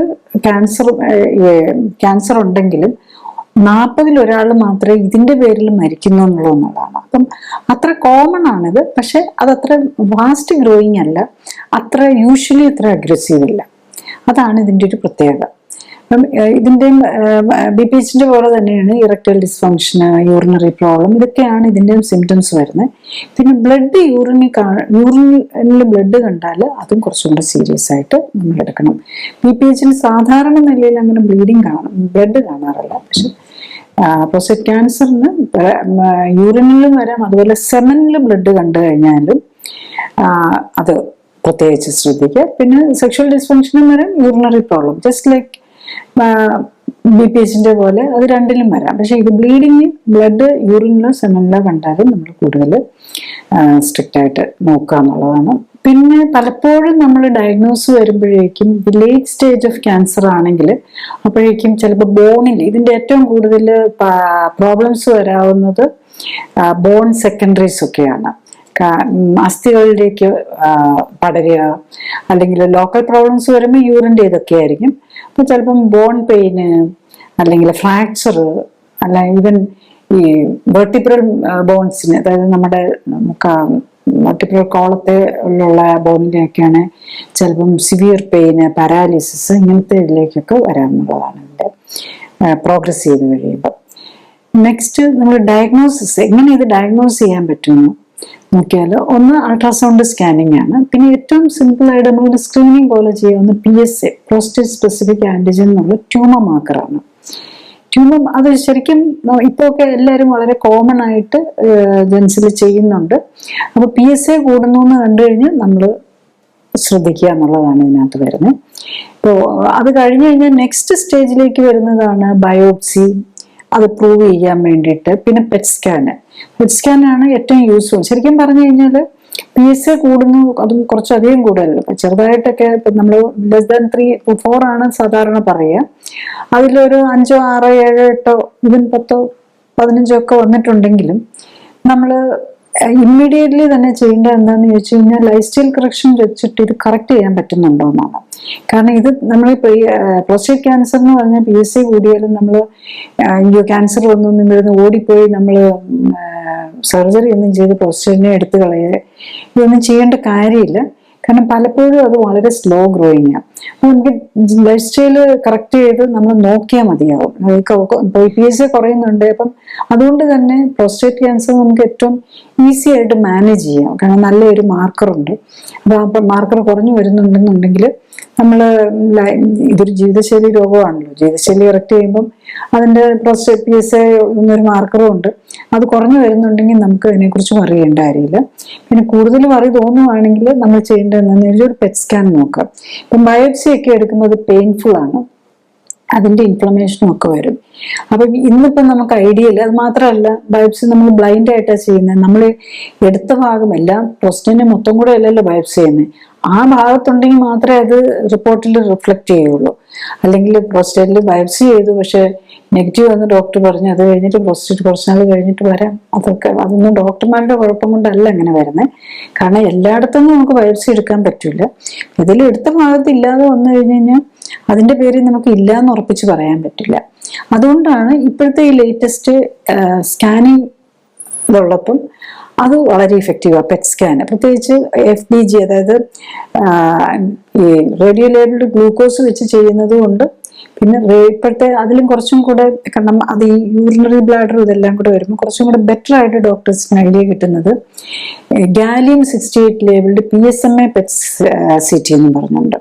അതാണ് കുറച്ചും കൂടെ പെറ്റ് സ്കാനിന്. പിന്നെ കൂടുതൽ ഇൻഫർമേഷൻ കിട്ടണമെങ്കിൽ Gallium-68 PSMA സ്കാനിന്റെ ഒപ്പം തന്നെ ആദ്യം അതെടുക്കുക, അത് കഴിഞ്ഞിട്ട് FTGയും കൂടെ വെച്ചെടുക്കുക. അപ്പൊ ഇതും കൂടെ രണ്ടും കൂടെ ഒന്നിച്ച് വരികയാണെന്നുണ്ടെങ്കിൽ മോർ എഫക്റ്റീവ് ആയിട്ട് ഡയഗ്നോസ്റ്റിക് പോയിന്റ് ഓഫ് ഇത് വരും. പിന്നെ ഇതിന്റെ എല്ലാം കൂടെ ആ കെമിക്കൽ എല്ലാം കൂടെ വരുമ്പോൾ ഉള്ള ഒരു ബുദ്ധിമുട്ടാണ് നമുക്ക് അതിനെക്കുറിച്ച് വറി ചെയ്യാവുന്നതുള്ളത്. അതർവൈസ് ഇതാണ് മോർ ഡെഫിനറ്റീവ് ആയിട്ട് നമുക്ക് റിസൾട്ട് അറിയാം. അപ്പൊ അതുകൊണ്ട് ശരിക്കും ഒരു പ്രോബ്ലം ഉണ്ടെന്നുണ്ടെങ്കിൽ മാത്രമേ നമ്മൾ ഇങ്ങനത്തെയൊക്കെ ഇതിലേക്ക് പോകേണ്ടതുള്ളൂ. പ്രത്യേകിച്ച് ഒത്തിരി ഹൈ ആണ്, 100ന് മുകളിലൊക്കെ ആണെങ്കിൽ ഡെഫിനറ്റ്ലി എന്താണ് സിറ്റുവേഷൻ നോക്കണമല്ലോ, എന്നാലല്ലേ നമ്മൾ മോർ സീരിയസ് ആവുള്ളൂ. ഇപ്പൊ ലൈഫ് സ്റ്റൈൽ കറക്റ്റ് ചെയ്യാനാണേലും ഏത് രീതിയിലാണേലും മോർ സീരിയസ്. നമ്മൾ സെക്കൻഡറീസ് പ്രോസ്റ്റേറ്റിന് പുറത്തേക്ക് പോയിട്ടുണ്ടെങ്കിൽ പിന്നെ പ്രോസ്റ്റേറ്റ് എടുത്തു കളയുന്ന ഓപ്പറേഷനുകൾക്കൊന്നും ചെയ്തിട്ട് കാര്യമില്ല. പിന്നെ കീമോതെറാപ്പി, റേഡിയേഷൻ അങ്ങനത്തെ ട്രീറ്റ്മെന്റിനെ കാര്യമുള്ളൂ. അപ്പൊ അതൊക്കെ മനസ്സിലാക്കണമെങ്കിലും നമ്മളൊരു പെറ്റ് സ്കാൻ ആവശ്യമായിട്ട് വരാം. ഈ ക്യാൻസർ ഉള്ളതായിട്ട് അവർ അറിയുന്നില്ല എന്നുള്ളതാണ് അവരുടെ ലൈഫ് ടൈമിൽ. അപ്പൊ അത്ര കോമൺ ആണ് ഈ പ്രോസ്റ്റേറ്റ് ക്യാൻസർ. പക്ഷെ വളരെ സ്ലോ ഗ്രോയിങ് ആയതുകൊണ്ട് അവരുടെ ലൈഫ് ടൈമിൽ ഇവൻ ഡയഗ്നോസ് ചെയ്തവർക്ക് പോലും അതിന്റെ പേരിൽ മരണത്തിലേക്ക് പോകേണ്ട വരുന്നില്ല എന്നുള്ളതാണ്. അതാണ് ഈ അപ്പം നമ്മൾ ഇപ്പോഴത്തെ ഒരു ഇതിൽ നമ്മൾ ഓവർ അഗ്രസീവ് ട്രീറ്റ്മെന്റ് അതിലേക്ക് പോകുന്നതിനെ കുറിച്ചും കൂടെ നമ്മൾ അവെയർ ആവണം എന്നുള്ളതാണ്. നെക്സ്റ്റ് ഈ പ്രോസ്റ്റേറ്റ് പ്രോബ്ലംസിന്റെ ക്യാൻസറിന്റെ ട്രീറ്റ്മെന്റിനെ കുറിച്ചാണ്. Basically 50 to 75% of the prostate cancer നമ്മൾ നമ്മുടെ ലൈഫ് ടൈമിൽ അതൊരു സിംറ്റമാറ്റിക് ആവാറില്ല എന്നുള്ളതാണ്.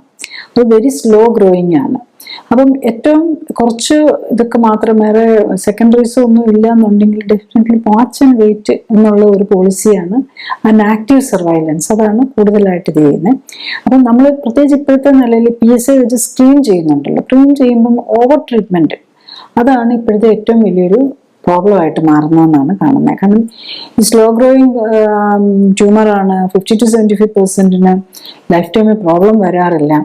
അപ്പം നമ്മൾ ഒരു ചെറുതായിട്ട് PSA കണ്ടതും പറഞ്ഞ് പലരും കാണാറുണ്ട്. അവർക്ക് പിന്നെ സമാധാനമില്ല ആ ഓർഗൻ എടുത്തു കളഞ്ഞില്ലെങ്കിൽ. അപ്പം ക്യാൻസറിന് വേണ്ടിയിട്ട് നമ്മൾ ഒരു ട്രീറ്റ്മെന്റിലേക്ക് പോവുകയാണെങ്കിൽ റാഡിക്കൽ പ്രോസ്റ്റെക്ടമിയാണ്. റാഡിക്കൽ എന്ന് പറഞ്ഞു കഴിഞ്ഞാൽ ആ പ്രോസ്റ്റേറ്റിനെ കംപ്ലീറ്റ് ആയിട്ട് എടുത്ത് അതിനോട് അറ്റാച്ച്ഡ് ആയിട്ടുള്ള ഈ ലിംഫ് നോഡ്സിനെയും കൂടി എടുക്കുക എന്നുള്ളതാണ്. അപ്പൊ അത് കഴിയുമ്പോൾ നമ്മൾ ഡെഫിനറ്റ്ലി സെക്ഷൽ ഡിസ്ഫങ്ഷൻ ഒക്കെ ഡെഫിനറ്റ്ലി ഉണ്ടാകും. പിന്നെ അതിന്റെ സൈഡ് ഇഫക്റ്റ് ആയിട്ട് urinary leak, urinary problem, sexual ഡിസ്ഫങ്ഷൻസും ഉണ്ടാകും. അപ്പൊ ചെറിയ നിലയിലുള്ള PSA കൂടി നമ്മൾ PSA നോക്കണം. ഡെഫിനറ്റ്ലി അത് PSA നോക്കി നമ്മളത് ജീവിതശൈലി വെച്ച് കറക്റ്റ് ചെയ്യാനാണ് നോക്കണം. പ്രത്യേകിച്ച് നമ്മൾ PSA തന്നെ നമ്മൾ ജീവിതശൈലി നോക്കും കറക്റ്റ് ചെയ്യുന്നുണ്ടെങ്കിൽ അത് തന്നെ കുറഞ്ഞു വരുന്നത് കാണാം. അപ്പം നമ്മൾ പിന്നെ അറിയേണ്ട കാര്യമില്ലല്ലോ. പിന്നെ നമ്മളിങ്ങനെ റാഡിക്കലായിട്ടുള്ള പ്രോസ്റ്റേറ്റിനെ തന്നെ എടുത്തു കളയാം. പിന്നെ ഇതിനു വേണ്ടിയിട്ട് ചെയ്യുന്ന റേഡിയേഷന്, കീമോതെറാപ്പി, ഇതൊക്കെ ഇപ്പം പുതിയ ഒത്തിരി കോസ്റ്റ്ലി ആയിട്ടുള്ള മെഡിക്കേഷൻസും ഒക്കെ വരുന്നുണ്ട്. പക്ഷെ ഇതെല്ലാം എടുത്തു കഴിഞ്ഞു കഴിഞ്ഞാലും നമ്മൾ വീണ്ടും ആൾക്കാർ യൂഷ്വലി കാണുന്ന പേഷ്യൻസ് ഒക്കെ നമ്മൾ എന്താണെന്ന് വെച്ചാൽ അതങ്ങ് ക്യൂർ ആകുന്നില്ല. പിന്നെയും അതിന്റെ സൈഡ് എഫക്ട്സും പിന്നെ അതിന്റെ സെക്കൻഡറീസും ഇങ്ങനെയായിട്ട് വരികയാണ് ചെയ്യുന്നത്. അപ്പൊ അതിന് ഒന്നാമതൊരു കാരണം എന്താണെന്ന് ചോദിച്ചാൽ നമ്മൾ ഈ ട്രീറ്റ്മെന്റിൽ വരുമ്പോൾ നമ്മൾ ഈ റേഡിയേഷനും സർജറിയും കീമോതെറാപ്പിയിലും മാത്രമേ ശ്രദ്ധിക്കുന്നുള്ളൂ. ശരിക്കും ഇതിന്റെ റൂട്ട് കോസ് ആയിട്ടുള്ള ലൈഫ് സ്റ്റൈൽ ആരും കറക്റ്റ് ചെയ്യുന്നില്ല. അതുകൊണ്ടും കൂടെയാണ് ഈ പ്രോബ്ലംസ് വരാനായിട്ടുള്ള ഇങ്ങനെ കൂടുതൽ ഇതിലേക്ക് വരുന്നത്. പിന്നെ പ്രോസ്റ്റേറ്റിനെ എടുത്ത് കളഞ്ഞ മെറ്റാസ്റ്റേസ്, അതായത് സെക്കൻഡറീസ് പ്രോസ്റ്റേറ്റ് പുറത്തേക്ക് വളർന്നിട്ടുണ്ടെങ്കിൽ പിന്നെ എടുത്തു കളഞ്ഞിട്ട് കാര്യമില്ല. പിന്നെ റേഡിയേഷൻ, കീമോതെറാപ്പി അങ്ങനെയായിരിക്കും ട്രീറ്റ്മെന്റ് ആയിട്ട് കൊടുക്കാവുന്നത്. ഡെഫിനറ്റ്ലി മറ്റ് life style correction option is there. Next നമ്മൾ എങ്ങനെയാണ് ഈ സർജറി ചെയ്യുന്നത് എന്നുള്ളത്. പലതരത്തിൽ ഇപ്പൊ സർജറി ചെയ്യുന്നുണ്ട്. ഇപ്പൊ നമ്മൾ റോബോട്ടിക് സർജറി ഉണ്ട്, അതിനാണ് സൈഡ് എഫക്റ്റ് കുറവ് എന്നൊക്കെ നമ്മൾ പറയാറുണ്ട്. അത് കൺഫൈൻഡ് ആയിട്ടുള്ള സ്റ്റേജ് 1 ഇതിലാണ് നമ്മൾ പ്രോസ്റ്റേറ്റിനെ എടുത്തു കളയുന്ന ഓപ്പറേഷൻ ഇഫക്റ്റീവ് ആകുന്നത്. അതിൽ ഈ റോബോട്ടിക് സർജറി എന്ന് പറഞ്ഞാൽ ബേസിക്കലി അതൊരു കമ്പ്യൂട്ടർ അസിസ്റ്റഡ് സർജറിയാണ്. അതായത് ഫുള്ളി റോബോട്ട് അല്ല സർജറി ചെയ്യുന്നത്. ശരിക്കും റോബോട്ട് എന്ന് പറയുമ്പോൾ കമ്പ്യൂട്ടർ അസിസ്റ്റഡ് ആയിട്ടുള്ള ഒരു ആർട്ടിഫിഷ്യൽ ആംസ് വെച്ച് ഒരു ഡോക്ടർ തന്നെയാണ്, സർജൻ തന്നെയാണ് ചെയ്യുന്നത്. അപ്പൊ അതൊരു ഓപ്പറേറ്റ് ചെയ്യുന്ന ഒരു രീതിക്കുള്ള വ്യത്യാസം. ഇപ്പൊ നമുക്ക് നെറ്റിലൊക്കെ നോക്കിക്കഴിഞ്ഞ് കഴിഞ്ഞാൽ കാണാം ആ ഓപ്പറേറ്റീവ് സിസ്റ്റംസ് എങ്ങനെയാണ് വർക്ക് ചെയ്യുന്നത് എന്നൊക്കെ ഉള്ള. നമ്മൾ അങ്ങനത്തെ ഒരു ഓപ്പറേഷന് പോകുന്നതിന് മുമ്പ് ഇപ്പൊ റോബോട്ടിക് സർജറിയും, ഇപ്പം റോബോട്ടിക് സർജറി ഒത്തിരി കോസ്റ്റ് കൂടുതലാണ്. നമ്മൾ ജനറലി റോബോട്ടിക് സർജറി എന്നാണ് പറയുന്നത്, കമ്പ്യൂട്ടർ അസിസ്റ്റഡ് സർജറി ആണെങ്കിലും അതിനെ മറ്റതിനെ വെച്ച് നോക്കുമ്പോൾ ഒത്തിരി കോസ്റ്റ് കൂടുതലാണ്. ബിക്കോസ് അത്രയും ടെക്നോളജിക്കൽ അഡ്വാൻസ്മെന്റ് വരുന്നുണ്ടല്ലോ. മോർ പ്രിസൈസ് ആണെന്നൊക്കെ പറയുന്നു, പക്ഷെ രണ്ടിനെ കുറിച്ചും സ്റ്റഡീസിൽ രണ്ടും തമ്മിൽ കാര്യമായ മറ്റുള്ള സർജറിയും ഇതും തമ്മിൽ വലിയ അഡ്വാൻറ്റേജ് ഉണ്ടതായിട്ട് പറയുന്നില്ല. പലരും പറയാറുണ്ട് ഇറക്ടൈൽ ഡിസ്ഫങ്ഷൻ ഇല്ലാതെ അല്ലെങ്കിൽ സെക്ഷൽ ഡിസ്ഫങ്ഷനും യൂറിനറി പ്രോബ്ലംസും ഒക്കെ കുറയുന്നു. പക്ഷെ അപ്പം നമ്മൾ അതൊക്കെ കുറയാനുള്ള ചാൻസ് വരുന്നതനുസരിച്ച് തന്നെ റെക്കറൻസിന്, കാരണം കൂടുതൽ ടിഷ്യൂ അവിടെ വെച്ചേക്കുമ്പോഴാണ് ഈ കോംപ്ലിക്കേഷൻസ് വരാനുള്ള സാധ്യത കുറയുന്നത്. കാരണം ആ പ്രിസർവ് ചെയ്യാനായിട്ട് നോക്കുമ്പോൾ നമ്മുടെ റെക്കറൻസ് സാധ്യത വർദ്ധിക്കുകയും ചെയ്യുന്നുണ്ടെന്നുള്ളതാണ്. പിന്നെ ഇത്തരം സർജറിയുടെ സൈഡ് എഫക്ട്സിനെ കുറിച്ച് നോക്കിയാൽ ഓൾമോസ്റ്റ് 100% പേഷ്യൻസിനും ഇജാക്കുലേറ്ററി ഡിസ്ഫങ്ഷൻസ് ഉണ്ടാകാം. ഓൾമോസ്റ്റ് മോർ ദാൻ 50% ഇമ്പോർട്ടൻസ് വരാം. ഓർഗാസ്മിക് ഡിസ്ഫങ്ഷൻസ് 50% വരാം. എല്ലാം അങ്ങനത്തെ കാര്യങ്ങളെല്ലാത്തിനും ഒരു വേരിയേഷൻ വരും എന്നുള്ളതാണ്. പിന്നെ ഇൻകോണ്ടിനൻസ്, ചിലർക്കൊക്കെ കോണ്ടം ഡ്രെയിനേജിലേക്കോ അല്ലെങ്കിൽ പാഡ് വയ്ക്കേണ്ട അവസ്ഥയിലേക്കൊക്കെ ഒരു അറൗണ്ട് 5 to 30% വേണ്ടി വരാറുണ്ടെന്നാണ് ഇങ്ങനത്തെ സർജറി കഴിഞ്ഞു കഴിഞ്ഞാൽ.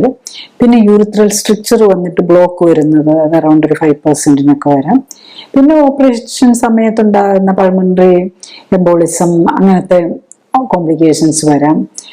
അതൊക്കെ കമ്പാരിറ്റീവ്ലി. പിന്നെ റെക്ടം, ഇത് നമ്മളുടെ മലദ്വാരം, അതിന് മുകളിലുള്ള നമ്മളുടെ ഈ സ്റ്റൂള് മലം സ്റ്റോർ ചെയ്യുന്ന റെക്ടം, അതും ഇതും വളരെ ക്ലോസ് ആയിട്ടാണ് ഇരിക്കുന്നത്. അതുകൊണ്ട് അതിന് ഇഞ്ചുറി വരാം, ഇത് സംബന്ധമായിട്ടുള്ള പ്രോബ്ലംസ് വരാം. ഒരു 0.3% ഈവൻ മോർട്ടാലിറ്റി മരണം വരെ സംഭവിക്കാം. 0.3%, 1000 പേർ അത്രേ വരുന്നുള്ളൂ. പക്ഷെ എന്നാലും നമ്മൾ ഓർക്കണം, നമുക്ക് വലിയ ബുദ്ധിമുട്ടുകളൊന്നും ഇല്ല. ക്യാൻസറിനെ പേടിച്ചു പോയി നമ്മൾ ഓപ്പറേഷനൊക്കെ ചെയ്യാൻ പോകുമ്പോൾ ഇതാണ് നമ്മൾ ആദ്യം, ഇത് സ്ലോ ഗ്രോയിങ് ക്യാൻസർ ആയതുകൊണ്ട് നമുക്ക് ലൈഫ് സ്റ്റൈലൊക്കെ കറക്റ്റ് ചെയ്തിട്ട് ഒരു 3 months നോക്കുമ്പോഴേക്കും PSA കുറയുന്നുണ്ടെങ്കിൽ നമുക്ക് ഇത്രയും കോംപ്ലിക്കേഷൻസ് ഉള്ള ഒരു ഓപ്പറേഷനിലേക്ക് പോകാതെ നോക്കുക എന്നുള്ളതാണ് നമ്മളൊന്ന് മനസ്സിൽ വെക്കേണ്ട കാര്യം. അല്ലാതെ മറ്റേ സ്പ്രെഡൊക്കെ വന്നിരിക്കുന്നത്, അതായത് മറ്റു പുറത്തേക്ക് പോയി നമുക്ക് സർജറി പറ്റാതെ, പോസ്റ്റേറ്റിനെ എടുത്തു കളയാൻ പറ്റാതെ ഉള്ള ഇതില് കാസ്ട്രേഷൻ, അതായത് ടെസ്റ്റിസിനെ എടുത്തു കളയുക. പിന്നെ ആന്റി ടെസ്റ്റോസ്റ്ററോൺ മരുന്ന്, നമ്മൾ നേരത്തെ വരുന്ന ഫെനസ്ട്രൈഡ് ഒക്കെ പോലെയുള്ള എടുക്കുക, റേഡിയേഷൻ, കീമോതെറാപ്പി, പിന്നെ ഡോസെറ്റ്, അതിൽ കുറെ കീമോതെറാപ്യൂട്ടിക് ഏജൻസ് ഉണ്ട്. പിന്നെ ഇപ്പൊ ഇമ്മ്യൂണോതെറാപ്പി ഉണ്ട്. പിന്നെ ടാർഗറ്റഡ് തെറാപ്പി ആയിട്ട് ഈ Gallium-68 labelled radio active PSA പോലെ അങ്ങനത്തെ ഒക്കെ കുറച്ച് ട്രീറ്റ്മെന്റും കൂടി ഇപ്പൊ അവൈലബിൾ ആയിട്ട് വരുന്നുണ്ട്. പക്ഷെ ഇതിന്റെ ഒന്നും എത്ര ഇഫക്റ്റീവ് ആണെന്നൊന്നും പറയാൻ മാത്രം ടൈം ആയിട്ടില്ല എന്നുള്ളതാണ്. കാരണം ഇതൊക്കെ ആ ഒരു ഷോർട്ട് ടൈം ബെനിഫിറ്റേ ഉണ്ടാവുള്ളൂ. കാരണം ഇതെല്ലാം ഇമ്മീഡിയറ്റ്ലി PSA ഒക്കെ കുറഞ്ഞു വരും, പക്ഷെ കുറച്ച് കഴിയുമ്പോഴേക്കും വീണ്ടും കൂടാനുള്ള പോസിബിലിറ്റി ഉണ്ട്. അപ്പം ബേസിക്കലി ഇവിടെ നമ്മൾ ഓർക്കേണ്ടത്, PSA കുറഞ്ഞു വരാൻ ആക്റ്റീവ് ഒന്ന് പിടിച്ചു നിർത്താൻ ഇതൊക്കെ ബെനിഫിറ്റ് വരും. പക്ഷെ ലോങ് ടൈമിൽ നമ്മൾ ലൈഫ് സ്റ്റൈൽ കറക്റ്റ് ചെയ്താലേ വേറെ എന്തൊക്കെ ട്രീറ്റ്മെന്റ് എടുത്തു കഴിഞ്ഞാലും നമ്മൾ ലോങ് ടൈം റിക്കറൻസ് കുറയ്ക്കണമെങ്കിൽ അതും കൂടെ നമ്മൾ കൺസിഡർ ചെയ്യേണ്ടി വരും. അപ്പം ഈ BPH ആണെങ്കിലും പ്രോസ്റ്റേറ്റ് ക്യാൻസർ ആണെങ്കിലും ഇതെല്ലാം ലൈഫ് സ്റ്റൈൽ ഡിസീസാണ്. അപ്പം ബേസിക്കലി നമ്മൾ ചെയ്യേണ്ടത് ലൈഫ് സ്റ്റൈൽ കറക്ഷനാണ്. ലൈഫ് സ്റ്റൈൽ കറക്ഷൻ ചെയ്യുക എന്ന് പറഞ്ഞു കഴിഞ്ഞാൽ നമ്മുടെ ബോഡിയിലെ എക്സസ് കൊഴുപ്പോ അല്ലെങ്കിൽ എന്തെങ്കിലും ടോക്സിൻസ് ഉണ്ടെങ്കിൽ അതിനെയൊക്കെ കളയുക. അതിനെയൊക്കെ കളയണമെന്നുണ്ടെങ്കിൽ നമ്മൾ ഒന്ന് എക്സസൈസ് ചെയ്യണം. പിന്നെ നമ്മൾ ഫുഡ് കൺട്രോൾ ചെയ്യണം, ഈ ജങ്ക് ഫുഡും അങ്ങനത്തതും. അതുപോലെ കോസ്മെറ്റിക്സ്, പ്രോസ്റ്റേറ്റ് ക്യാൻസറിനും എല്ലാ ക്യാൻസറിനും ഈ കോസ്മെറ്റിക്സ്, പ്രത്യേകിച്ച് ആണുങ്ങളെ സംബന്ധിച്ചിടത്തോളം ഈ ഹെയർ ഡൈ അവര് തലയിലിടും, മീശയിലിടും, തടിയിലിടും. ഇതെല്ലാം വരുമ്പോൾ ഇവൻ ലേഡീസിനേക്കാളും കൂടുതൽ ഹെയർ ഡൈയുടെ എക്സ്പോഷറാണ് അവർക്ക് വരുന്നത്. അത് ബ്ലാഡർ ക്യാൻസറിനും പ്രോസ്റ്റേറ്റ് ക്യാൻസറിനും എല്ലാവിധ ക്യാൻസറിനും ഉള്ള സാധ്യത കൂട്ടും എന്നുള്ളതാണ്, പ്രോസ്റ്റേറ്റും ബ്ലാഡറും പ്രത്യേകിച്ചും. അപ്പൊ അത് നമ്മൾ PSA കൂടുതലോ BPH ഉള്ളവരോ കഴിയുന്നതും പോയി ഡൈ ചെയ്യുന്നത് ഒഴിവാക്കാനായിട്ട് നോക്കുക. ഈവൻ നാച്ചുറൽ എന്ന് പറഞ്ഞാൽ അതിനകത്തൊക്കെ കുറേയൊക്കെ കെമിക്കൽ ഉണ്ടാവും. പിന്നെ പ്ലാന്റ് ആണെങ്കിലും അത് ഭക്ഷണമൊന്നും അല്ലല്ലോ, ന്യൂട്രീഷൻ അല്ലാത്ത എല്ലാം ബോഡിയെ സംബന്ധിച്ചിടത്തോളം ടോക്സിനാണ്. അപ്പൊ നമ്മൾ ഇതൊക്കെ അറിഞ്ഞിട്ടും, PSA കൂടുതലാണെന്ന് അറിഞ്ഞിട്ടും, ക്യാൻസർ ഉണ്ടെന്ന് അറിഞ്ഞിട്ടും ഈ ഓട്ടോഇമ്യൂൺ ഡിസീസ് ഉള്ളവരൊക്കെ കാണാം അത് കഴിഞ്ഞാലും ഡൈ ചെയ്യുന്നത്. അത് നമ്മൾ ക്യാൻസർ വിളിച്ചു വരുത്തുമെന്ന് ഓർത്ത് മനസ്സിലാക്കി വെച്ചിട്ട് മാത്രം, അതായത് നമ്മുടെ ഏജ് മാസ്ക് ചെയ്യാൻ വേണ്ടിയിട്ടാണല്ലോ. മറ്റുള്ളവരുടെയും നമ്മൾ 60 വയസ്സും 70 വയസ്സും ഒക്കെ ഉള്ളവരാണ് ഡൈ ചെയ്യുന്നത്. അപ്പം നമ്മൾ ആ പ്രായത്തിൽ നമുക്ക് ക്യാൻസറുകൾക്കുള്ള സാധ്യത ഒത്തിരി കൂടുതലാണ്. ആ സമയത്ത് നമ്മൾ അങ്ങനത്തെ ഒക്കെ ഒഴിവാക്കുക, ജങ്ക് ഫുഡുകൾ ഒഴിവാക്കുക. ഇപ്പൊ നമ്മൾ കാണാം 60-70 വയസ്സുള്ളവർക്ക് പോലും ഈ പേസ്ട്രി, ഈ ചോക്ലേറ്റ് ഇങ്ങനത്തെ ഒക്കെ ക്രേവിങ് ഉണ്ട്. കാരണം ആരാണെങ്കിലും കൊച്ചുകുട്ടികൾക്ക് മാത്രമല്ല പ്രായമായവർക്കും ഇങ്ങനത്തെ ജങ്ക് ഫുഡിനോടുള്ള ക്രേവിങ് ഉണ്ട്. അതൊക്കെ ഒഴിവാക്കിയാൽ മാത്രമേ അറ്റ്ലീസ്റ്റ് നമുക്കൊരു അസുഖം ഉണ്ടെന്ന് മനസ്സിലായെങ്കിലും കഴിയുമ്പോൾ നമ്മൾ അതിൽ നിന്ന് മാറാൻ നോക്കുക എന്നുള്ളതാണ്. അപ്പൊ ഈ ക്യാൻസർ, പ്രോസ്റ്റേറ്റ് ക്യാൻസർ ആണെങ്കിലും ഏത് ക്യാൻസർ ആണെങ്കിലും ഏറ്റവും പ്രധാനം എന്താണെന്ന് വെച്ച് കഴിഞ്ഞാൽ ചെയ്യേണ്ടത് നമ്മൾ കാർബോഹൈഡ്രേറ്റ്, അതായത് നമ്മൾ ഗ്ലൂക്കോസിന്റെ അളവ് നമ്മുടെ ബോഡിയിൽ കുറയ്ക്കുക എന്നുള്ളതാണ്. അപ്പൊ ഡയബറ്റിക് പേഷ്യൻസ് ആണെങ്കിൽ അവർ ഡയബറ്റീസിൽ നിന്ന് തന്നെ മോചനം നേടാൻ നോക്കുക. ഇതെല്ലാം ടൈപ്പ് 2 ഡയബറ്റിക് പേഷ്യൻസ് ആയിരിക്കും. ഇതെല്ലാം കണക്റ്റഡ് ആണ്. ഈ മെറ്റബോളിക് സിൻഡ്രോമിന്റെ പാർട്ടായിട്ട് obesity, diabetes, hypertension, prostate cancer, BPH ഇങ്ങനെ എല്ലാം കണക്റ്റഡ് ആയിട്ടാണ് പോകുന്നത്. സോ അവിടെ നമ്മൾ ഇത് ചെയ്യേണ്ടത്, നമ്മൾ സാധാരണ ഈ ഡയബറ്റിക് പേഷ്യൻസിനോട് നമ്മൾ അറൗണ്ട് 5.5 എത്തിക്കണമെന്നാണ് പറയുന്നത് HbA1c. പക്ഷെ അതായത് നമ്മളൊരു ഗ്ലൂക്കോസ് ലെവൽ ആണെങ്കിൽ 140 താഴെ നിർത്തണമെന്ന്. പക്ഷെ ശരിക്കും ക്യാൻസർ പേഷ്യൻ്റ് ആണെങ്കിൽ, പ്രോസ്റ്റേറ്റ് ആണെങ്കിൽ ഏത് ക്യാൻസർ പേഷ്യൻ്റ് ആണെങ്കിലും അവർ ഗ്ലൂക്കോസ് ലെവല് മരുന്നില്ലാതെ അറൗണ്ട് 100 നിർത്താൻ നോക്കണം. HbA1c ബിലോ 5 നിർത്തണം. അപ്പോഴാണ് അവർ സേഫ് ആവുന്നത്. കാരണം ക്യാൻസർ സെൽസിന് വളരണമെങ്കിൽ ഈ ഗ്ലൂക്കോസ് വേണം. ഈ ഗ്ലൂക്കോസ് നമ്മൾ അങ്ങ് കട്ട് ചെയ്ത് കഴിഞ്ഞാൽ തന്നെ അവരെ സ്റ്റാർവ് ചെയ്താൽ പിന്നെ മരിക്കാതെ പറ്റൂലല്ലോ.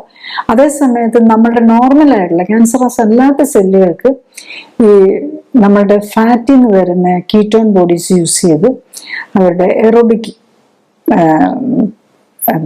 എയറോബിക് മെറ്റബോളിസം എന്ന് പറയുന്നത്, അതായത് നമ്മുടെ ATP, അതായത് ഓക്സിജൻ എയറോബിക് ആയിട്ട് അതിനെ ഉപയോഗിക്കാൻ പറ്റും. മറ്റവർക്കത് പറ്റൂല.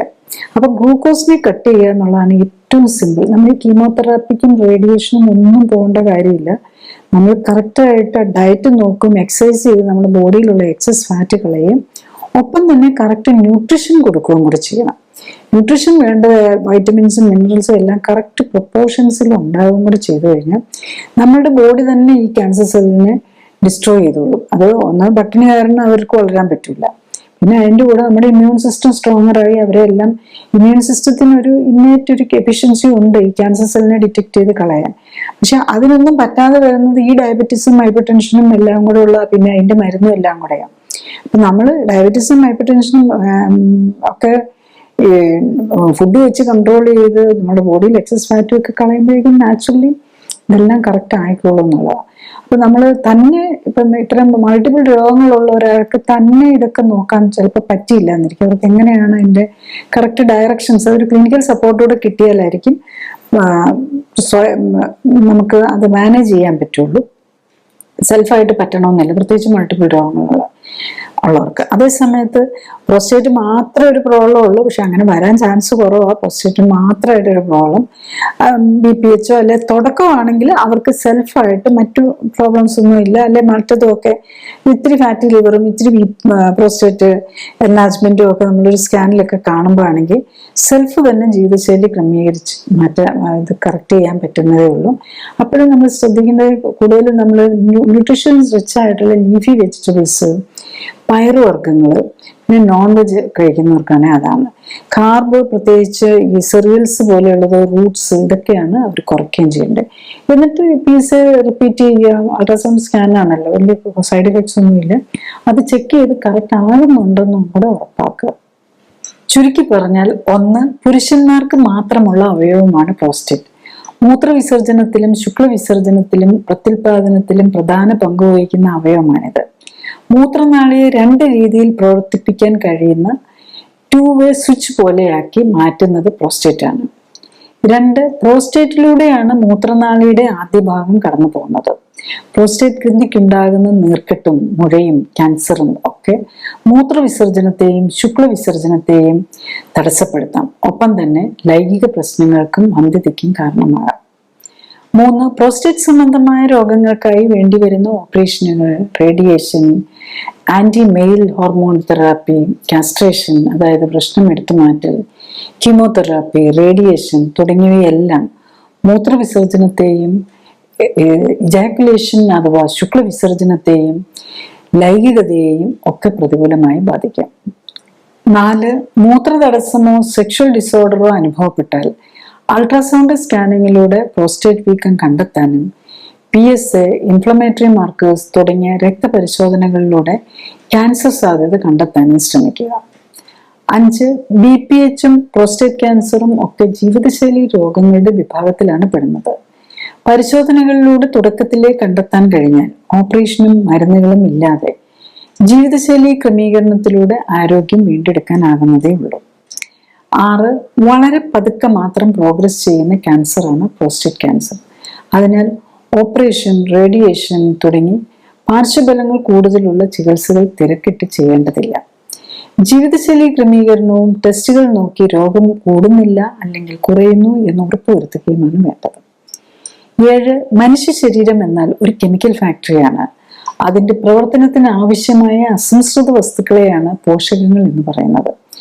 ഈ അസംസ്കൃത വസ്തുക്കളായ പോഷകങ്ങളുടെ ഏറ്റക്കുറച്ചിലും ശരീരത്തിലെടുത്തു നിന്ന് വിഷാംശവും മൂലമുണ്ടാകുന്ന ഹോർമോൺ തകരാറും ഇമ്മ്യൂണിറ്റിയിലെ പിഴവുകളും പ്രോസ്റ്റേറ്റ് കോശങ്ങളിലെ ജനിതക ഘടനയിൽ ഉണ്ടാക്കുന്ന പിഴവുകളാണ് പ്രോസ്റ്റേറ്റ് വീക്കത്തിനും ക്യാൻസറിനും കാരണം. 8.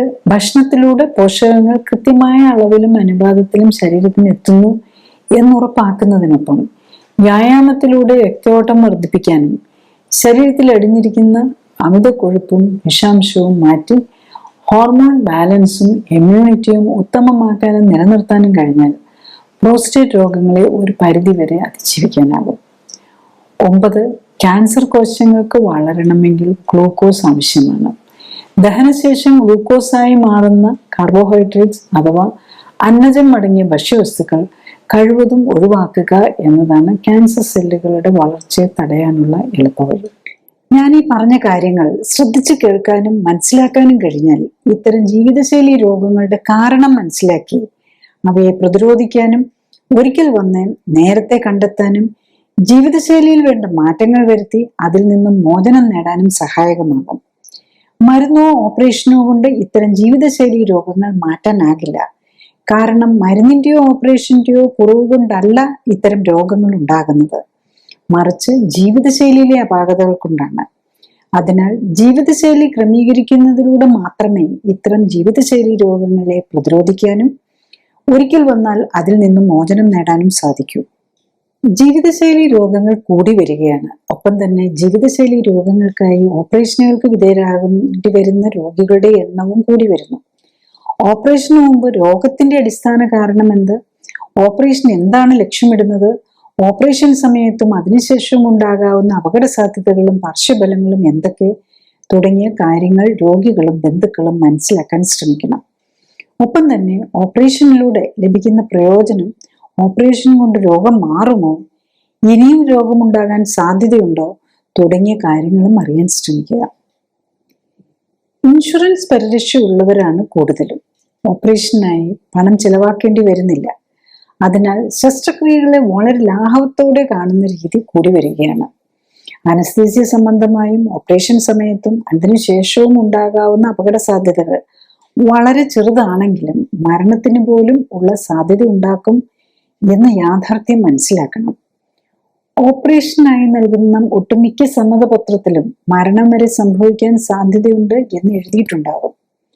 രോഗിയും ബന്ധുക്കളും ഓപ്പറേഷന് മുൻപായി നൽകേണ്ട സമ്മതപത്രം ഓപ്പറേഷൻ ദിവസമല്ല വായിക്കേണ്ടത്, മറിച്ച് ഓപ്പറേഷന് വിധേയമാകാൻ തീരുമാനിക്കുന്നതിനും തീയതി ഫിക്സ് ചെയ്യുന്നതിനും മുമ്പ് ഒപ്പുവെക്കേണ്ട സമ്മതപത്രം വായിച്ചു നോക്കി മനസ്സിലാക്കണം. ജീവിതശൈലി രോഗങ്ങളുള്ളവർക്ക്, പ്രത്യേകിച്ചും രക്തക്കുഴലുകളെ ബാധിക്കുന്ന രോഗങ്ങളുള്ളവർക്ക് അനസ്തീസിയുടെയും ശസ്ത്രക്രിയ സംബന്ധമായും ഉള്ള അപകട സാധ്യതകളും പാർശ്വഫലങ്ങളും കൂടുതലാണ് എന്നതും അറിയണം. രോഗങ്ങൾ തുടക്കത്തിലേ കണ്ടെത്തുകയും അമിതവണ്ണം ഉണ്ടെങ്കിൽ കുറയ്ക്കാൻ ശ്രമിക്കുകയും മെറ്റബോളിസത്തിലെയും ഇമ്മ്യൂണിറ്റിയിലെയും അപാകതകൾ കണ്ടെത്തി പരിഹരിക്കാൻ ശ്രമിക്കുകയുമാണ് വേണ്ടത്. അടുത്തത്, ആരോഗ്യകാര്യങ്ങളെക്കുറിച്ച് സംസാരിക്കുന്ന വ്യക്തിയുടെ ശാസ്ത്രീയ അടിത്തറ വിലയിരുത്തേണ്ടതുണ്ട് എന്നതാണ്. ഞാൻ ഡോക്ടർ ജോളി തോംസൺ 1981 ബാച്ചിൽ കോട്ടയം മെഡിക്കൽ കോളേജിൽ നിന്നും MBBS-ഉം തുടർന്ന് തിരുവനന്തപുരം മെഡിക്കൽ കോളേജിൽ നിന്നും MD-യും റീപ്രൊഡക്റ്റീവ് മെഡിസിനിലും സർജറിയിലും സ്പെഷ്യൽ ട്രെയിനിങ്ങുകൾക്കും ശേഷം ഗവൺമെന്റ് സർവീസിൽ ചേർന്നു. 97-ൽ റിസൈൻ ചെയ്ത ശേഷം എറണാകുളത്ത് തേവരയിൽ ലൈഫ് കെയർ സെന്ററിൽ മരുന്നുകളും ശസ്ത്രക്രിയകളും ഒഴിവാക്കി ക്ലിനിക്കൽ സപ്പോർട്ടോടെയുള്ള ജീവിതശൈലി ക്രമീകരണത്തിലൂടെ ജീവിതശൈലിയുമായി ബന്ധപ്പെട്ട രോഗങ്ങൾ തടയുന്നതിലും ചികിത്സിച്ചു മാറ്റുന്നതിലും ഊന്നൽ നൽകുന്നു. മോഡേൺ മെഡിസിനിൽ ഉപയോഗിക്കുന്ന മരുന്നുകളും ഓപ്പറേഷനുകളും ഫിസിയോതെറാപ്പിയും ഇമ്മ്യൂണിറ്റിയെ എങ്ങനെ സ്വാധീനിക്കുന്നു എന്നതിനെക്കുറിച്ച് പഠനങ്ങൾ നടത്തി. ഈ പഠനങ്ങളുടെ വെളിച്ചത്തിൽ ഇമ്മ്യൂണിറ്റിയെ ഉത്തേജിപ്പിക്കാനുള്ള പോഷക മിശ്രിതങ്ങളും ഓക്സിഫ്ലെക്സ് എന്ന പ്രത്യേക വ്യായാമ രീതിയും ഡെവലപ്പ് ചെയ്തു. ഈ പോഷക മിശ്രിതങ്ങളുടെയും ഓക്സിഫ്ലെക്സ് വ്യായാമത്തിന്റെയും സഹായത്തോടെ കോശങ്ങളെ ശാക്തീകരിച്ച് രോഗമുക്തിയെ സഹായിക്കാനും ആരോഗ്യം ഉത്തമമാക്കാനും നിലനിർത്താനും സഹായിക്കുന്ന സെൽ ആക്ടിവേഷൻ എന്ന നൂതന ചികിത്സാ രീതിയും ഡെവലപ്പ് ചെയ്തു. അടുത്തതായി, എന്താണ് ക്ലിനിക്കലി സൂപ്പർവൈസ്ഡ് ആൻഡ് സപ്പോർട്ടഡ് ജീവിതശൈലി ക്രമീകരണം എന്നതാണ്. ക്ലിനിക്കലി സൂപ്പർവൈസ്ഡ് ജീവിതശൈലി ക്രമീകരണത്തിൽ ശരീരഘടനയും ശരീരത്തിലെ കൊഴുപ്പിന്റെ അളവും കണ്ടെത്തുകയും ഒപ്പം തന്നെ ഉത്തമ ശരീരഘടന എന്തായിരിക്കണം എന്ന് കണ്ടെത്തുകയുമാണ് ആദ്യഘട്ടം. രണ്ടാമതായി, രക്തപരിശോധനകൾ നടത്തി ഹൃദയം, രക്തക്കുഴലുകൾ, കിഡ്നി, ലിവർ തുടങ്ങിയ അവയവങ്ങളുടെ ആരോഗ്യസ്ഥിതിയും ഇമ്മ്യൂൺ സ്റ്റാറ്റസും ഹോർമോണുകളുടെയും പോഷകങ്ങളുടെയും ലെവലും ശരീരത്തിന് ചേരുന്ന ഭക്ഷ്യവസ്തുക്കൾ ഏതൊക്കെ എന്ന് മനസ്സിലാക്കാൻ ശ്രമിക്കുകയുമാണ്. മൂന്നാമതായി, ഉത്തമ ശരീരഘടനയിൽ എത്താനായി വേണ്ട ജീവിതശൈലി ക്രമീകരണങ്ങളാണ്. രോഗിയുടെ പ്രത്യേകതകൾ അനുസരിച്ച് ഉത്തമ ന്യൂട്രീഷനും വ്യായാമവും നൽകുന്നതിനൊപ്പം ശരീരത്തിലെത്തുന്ന വിഷാംശം കുറയ്ക്കാനുമാണ് ഇതിൽ ശ്രമിക്കുന്നത്. ശരീരകോശങ്ങൾക്ക് പ്രവർത്തിക്കാൻ ഉത്തമമായ സാഹചര്യം ഒരുക്കുന്നതിലൂടെ ജീവനാധാരമായ മെറ്റബോളിക് അഥവാ രാസപ്രവർത്തനങ്ങളുടെ സമതുലിതാവസ്ഥ വീണ്ടെടുക്കുകയും നിലനിർത്തുകയുമാണ് ലക്ഷ്യം. ജീവിതശൈലി ക്രമീകരണത്തിലൂടെ രക്തയോട്ടവും മെറ്റബോളിക് പ്രവർത്തനങ്ങളും ഹോർമോൺ ബാലൻസും ഇമ്മ്യൂണിറ്റിയും ശരീരഘടനയും ഉത്തമമാക്കാനും നിലനിർത്താനും കഴിഞ്ഞാൽ ഒട്ടുമിക്ക ജീവിതശൈലി രോഗങ്ങളെയും പ്രതിരോധിക്കാനാകും. മാത്രമല്ല, വർഷങ്ങളായി മരുന്ന് കഴിക്കുന്നവർക്ക് പോലും രോഗം മൂർച്ഛിച്ച് അവയവങ്ങൾ തീരെ നശിക്കുന്നതിന് മുൻപെങ്കിലും കേടായ ശരീരകോശങ്ങളുടെ പുനർനിർമ്മിതിക്ക് ആവശ്യമായ പോഷകങ്ങൾ നൽകാനും വിഷാംശം ശരീരത്തിലെത്തുന്നത് തടയാനും ശരീരകോശങ്ങളെ എല്ലാം ഉത്തേജിപ്പിക്കാനുതകുന്ന വ്യായാമത്തിലൂടെ എല്ലാ ശരീരകോശങ്ങൾക്കും വേണ്ട രക്തയോട്ടം ലഭിക്കുന്നു എന്നുറപ്പാക്കാനും വേണ്ട ജീവിതശൈലി ക്രമീകരണത്തിന് തയ്യാറായാൽ പ്രമേഹവും പ്രഷറും ഹൃദ്രോഗവും അലർജിയും ആസ്മയും ആർത്രൈറ്റിസും ക്യാൻസറും പോലുള്ള ഒട്ടുമിക്ക ജീവിതശൈലി രോഗങ്ങളിൽ നിന്നും അവയ്ക്കായി കഴിക്കുന്ന മരുന്നുകളിൽ നിന്നും വേണ്ടിവരാവുന്ന ഓപ്പറേഷനുകളിൽ നിന്നും ഒക്കെ മോചനം നേടാനും കഴിയുന്നതേ ഉള്ളൂ. നെക്സ്റ്റ്, ക്ലിനിക്കലി സപ്പോർട്ടഡ് ജീവിതശൈലി ക്രമീകരണത്തിലൂടെ പ്രോസ്റ്റേറ്റ് സംബന്ധമായ പ്രോബ്ലം ഉള്ളവർക്ക് എന്ത് ബെനിഫിറ്റ് ആണ് വരുന്നത് എന്നുള്ളത് നോക്കാം. പലപ്പോഴും നമ്മൾ ഈ പേഷ്യൻസ് പ്രോസ്റ്റേറ്റിന് വേണ്ടിയിട്ട് മാത്രം ആവില്ല, പലതരം രോഗങ്ങളുണ്ടാവും. അപ്പം അതിൽ ഫ്യൂ പേഷ്യൻസിൻ്റെ അങ്ങനെയുള്ള ഡിഫറെൻറ്റ് ടൈപ്പ് ഓഫ് കോമ്പിനേഷൻ രോഗങ്ങളുള്ളവരുടേതും അതിൻ്റെ ഒപ്പം പ്രോസ്റ്റേറ്റുമായിട്ടുള്ളവരുടേത് പറയാം. ഇതൊരു 62 ഇയർ ഓൾഡ് മാനാണ്. 165 സെന്റിമീറ്റർ പൊക്കം, 58 കിലോ ആണ് തൂക്കം. അത്ര ഓവർ വെയിറ്റ് ഒന്നുമില്ല. അപ്പൊ ഇദ്ദേഹത്തിന്റെ പ്രോബ്ലം എന്ന് പറഞ്ഞാൽ ഇപ്പം പ്രോസ്റ്റേറ്റ് സംബന്ധമായിട്ട് പ്രോസ്റ്റേറ്റ് BPH ലെവൽ 1 കാണിക്കുന്നു, ഗ്രേഡ് 1 BPH ഉള്ളൂ, പിന്നെ പ്രോസ്റ്റേറ്റ്. പക്ഷെ മൂത്ര തടസ്സമുണ്ട്, അതുപോലെ തന്നെ ഇടയ്ക്കിടയ്ക്ക് ട്രിപ്പിംഗ് വരും, രാത്രിയിൽ മൂത്രം അറിയാതെ പോകുന്നു, ബെഡ് വെറ്റിങ് പോലെ വരുന്നുണ്ട്. അപ്പൊ ഇദ്ദേഹത്തിനോട് പ്രോസ്റ്റേറ്റ് എടുത്തു കളയാനാണ് പറഞ്ഞിരിക്കുന്നത്. ഇത് കൂടാതെ ഇദ്ദേഹത്തിന് ഡയബറ്റിക് ആണ്, അതുപോലെ ഹാർട്ടിന് അസുഖമുണ്ട്, 2 സ്റ്റെന്റ് ഇട്ടിട്ട് ശരിക്കും പറഞ്ഞാൽ 6 മാസം മുമ്പ് 2 സ്റ്റെന്റ് ഇട്ടിട്ടുണ്ട്. പിന്നെ ഫാറ്റി ലിവർ ഗ്രേഡ് 2 ഉണ്ട്, ഹൈപ്പർ ടെൻഷന് വേണ്ടി മരുന്ന് കഴിക്കുന്നുണ്ട്, കൂർക്കം വലിയുണ്ട്. ഇപ്പം യൂഷ്വലി നോർമൽ വലിയ ഓവർ വെയിറ്റ് ഇല്ലാത്തവർക്ക് കൂർക്കം വലി വരുന്നത് വെരി റെയറാണ്. പക്ഷെ ഇദ്ദേഹത്തിന് വലിയ ഓവർ വെയിറ്റ് ഇല്ലെങ്കിലും കൂർക്കം വലിയുണ്ട്. പിന്നെ കയ്യിലും ഒക്കെ ഇങ്ങനെ സ്കിൻ പീലിംഗ് പോലെ വരുന്നുണ്ട്. ഇതൊക്കെയാണ്. മൾട്ടിപ്പിൾ പ്രോബ്ലംസ് ഉണ്ട് ആക്ച്വലി. കുറെ അധികം മരുന്നും കഴിക്കുന്നുണ്ട്. ഹാർട്ടിന് വേണ്ടിയിട്ട് എക്കോസ്പിരിൻ ഉണ്ട്, പിന്നെ പ്രസുഗ്രൽ, ബീറ്റ ബ്ലോക്കേഴ്സ് തന്നെ 2 ഉണ്ട്. കാരണം ഇപ്പൊ സ്റ്റെന്റ് ഇട്ടിട്ട് അധികം 6 മാസമല്ലേ ആയിട്ടുള്ളൂ. പിന്നെ കൊളസ്ട്രോളിനുണ്ട്, ഡയബറ്റീസിന് വേണ്ടിയുണ്ട്. ഞാൻ ആ ഡീറ്റെയിലേക്ക് പോകുന്നില്ല മരുന്നുകളുടെ. അപ്പം ഇദ്ദേഹത്തിന്റെ എന്തായിരുന്നു റിസൾട്ട് എന്നുള്ളതാണ് ബേസിക്കലി. അപ്പം ഈ മരുന്നൊക്കെ കഴിച്ചിട്ടും അദ്ദേഹത്തിന്റെ HbA1c ശരിക്കും 7.7 ആയിരുന്നത് 90 ഡേയ്സ് കൊണ്ട് അത് 5.5 വന്നു എന്നുള്ള 5.5. അപ്പം ഗ്രാജുവലി ഇത് ഓവർ 3 months നമ്മൾ ശരിക്കും 60 ഡേയ്സ് ആയപ്പോഴേക്കും 5.8 എത്തി, 90 ഡേയ്സ് ആയപ്പോഴേക്കും 5.5 വന്നു. അദ്ദേഹത്തിന് ഓവർ വെയിറ്റ് ഇല്ലെങ്കിലും അദ്ദേഹത്തിന്റെ വെയിറ്റ് ഫാറ്റ് ലെവൽ കുറച്ച് കൂടുതലായിരുന്നു. അത് കുറച്ച് 58 kg ഉണ്ടായിരുന്നത് 53 90 ഡേയ്സ് കൊണ്ടെത്തി. അപ്പം കുറെ മരുന്നുകൾ 8 തരം ഗുളികകൾ കഴിച്ചുകൊണ്ടിരുന്ന ആളാണ്. ആക്ച്വലി 90 ഡേയ്സ് ആയപ്പോഴേക്കും ആകെ ബ്ലഡ് തിന്നർ ഒഴിച്ച് വേറെ ഒന്നും കഴിക്കുന്നില്ല. ആ ബ്ലഡ് തിന്നർ മാത്രമാണ് അദ്ദേഹം കഴിച്ചുകൊണ്ടിരിക്കുന്നത്. ബാക്കിയുള്ള ഡയബറ്റീസിന്റെയും ഹൈപ്പർ ടെൻഷന്റെയും ഒക്കെ മരുന്നില്ലാതെ തന്നെ കുറയ്ക്കാൻ പറ്റി. പക്ഷെ ആദ്യത്തെ സമയത്ത് മൂത്രത്തിന്റെ തടസ്സമായിട്ടുള്ളത് മാറിയാലും ഒരു 2 മാസം 1 മാസം കഴിഞ്ഞപ്പോൾ തന്നെ അതൊക്കെ കുറഞ്ഞു. പക്ഷെ ബ്ലഡ് വെറ്റിങ് കണ്ടിന്യൂ ചെയ്തുകൊണ്ടിരിക്കുകയായിരുന്നു. പക്ഷെ 120 ഡേയ്സ് ആയപ്പോഴേക്കുമാണ് ശരിക്കും പറഞ്ഞു കഴിഞ്ഞാൽ അപ്പോഴേക്കും കംപ്ലീറ്റ് വെറ്റിങ്ങും കൂടെ മാറി എന്നുള്ളതാണ്. അപ്പം അതായത് മൂത്രതടസ്സം സംബന്ധിച്ചുള്ള എല്ലാ പ്രോബ്ലംസും 120 ഡേയ്സ് ആയപ്പോഴേക്കും മാറ്റാൻ പറ്റി എന്നുള്ളതാണ്. പ്രോസ്റ്റേറ്റ് സംബന്ധമായിട്ടുള്ള വേറൊരു കേസ് സ്റ്റഡി കൂടെ പറയാം. ഇദ്ദേഹം 78 വയസ്സുള്ള ആളാണ്.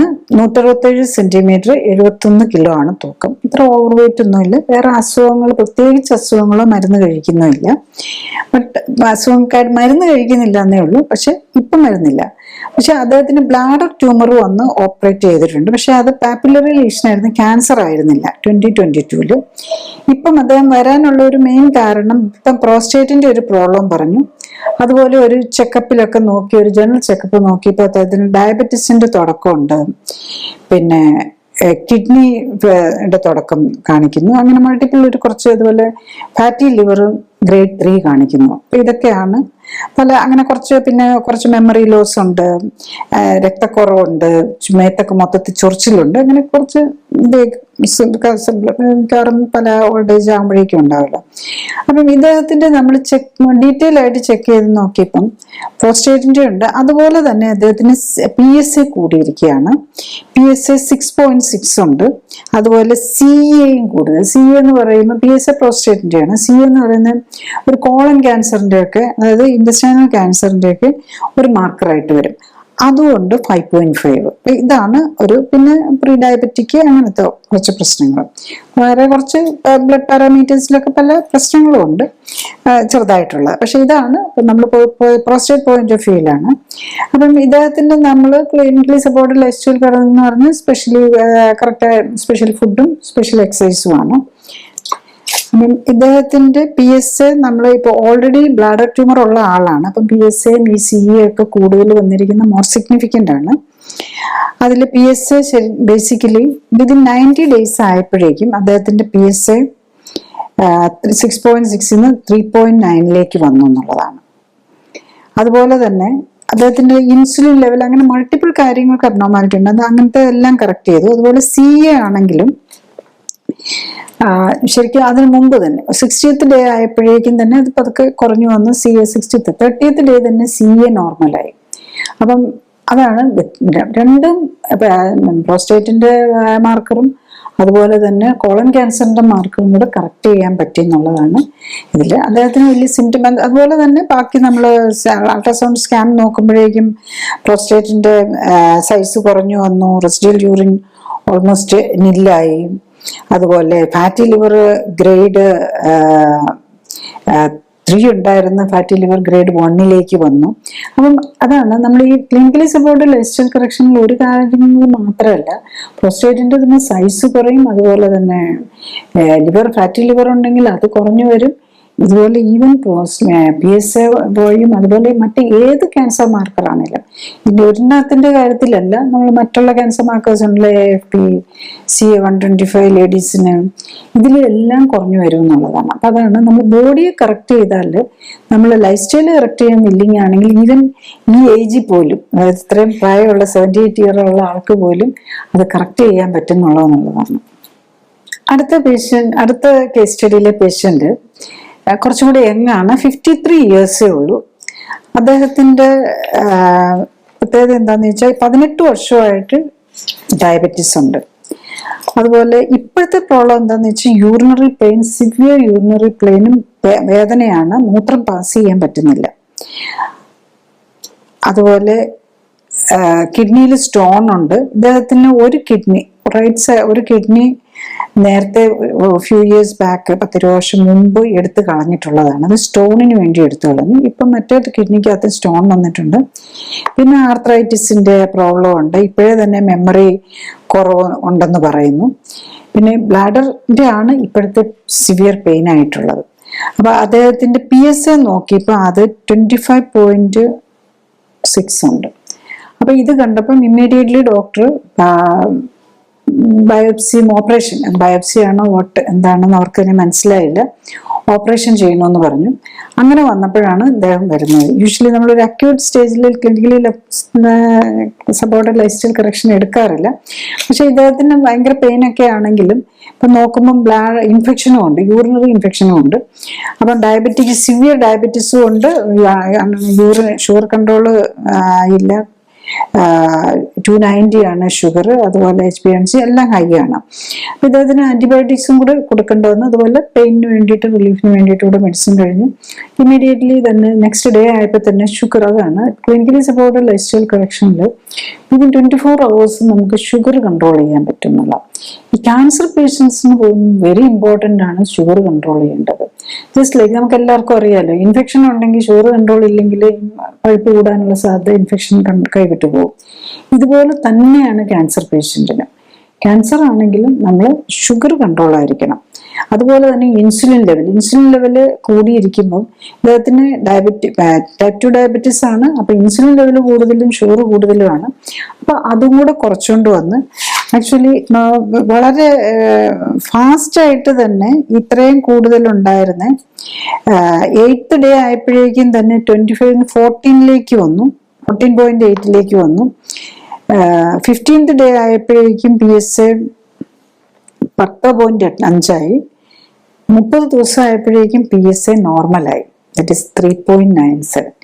അപ്പം ഓർക്കണം, HbA1c ആണെങ്കിലും അപ്പോഴേക്കും നേരത്തെ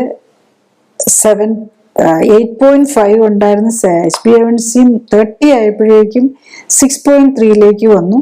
60th day HbA1c 5.9, 90th day ആയപ്പോഴേക്കും HbA1c 5.7 and PSA 90th day നോക്കുമ്പോൾ വീണ്ടും 2.49 നിൽക്കുന്നുണ്ട്.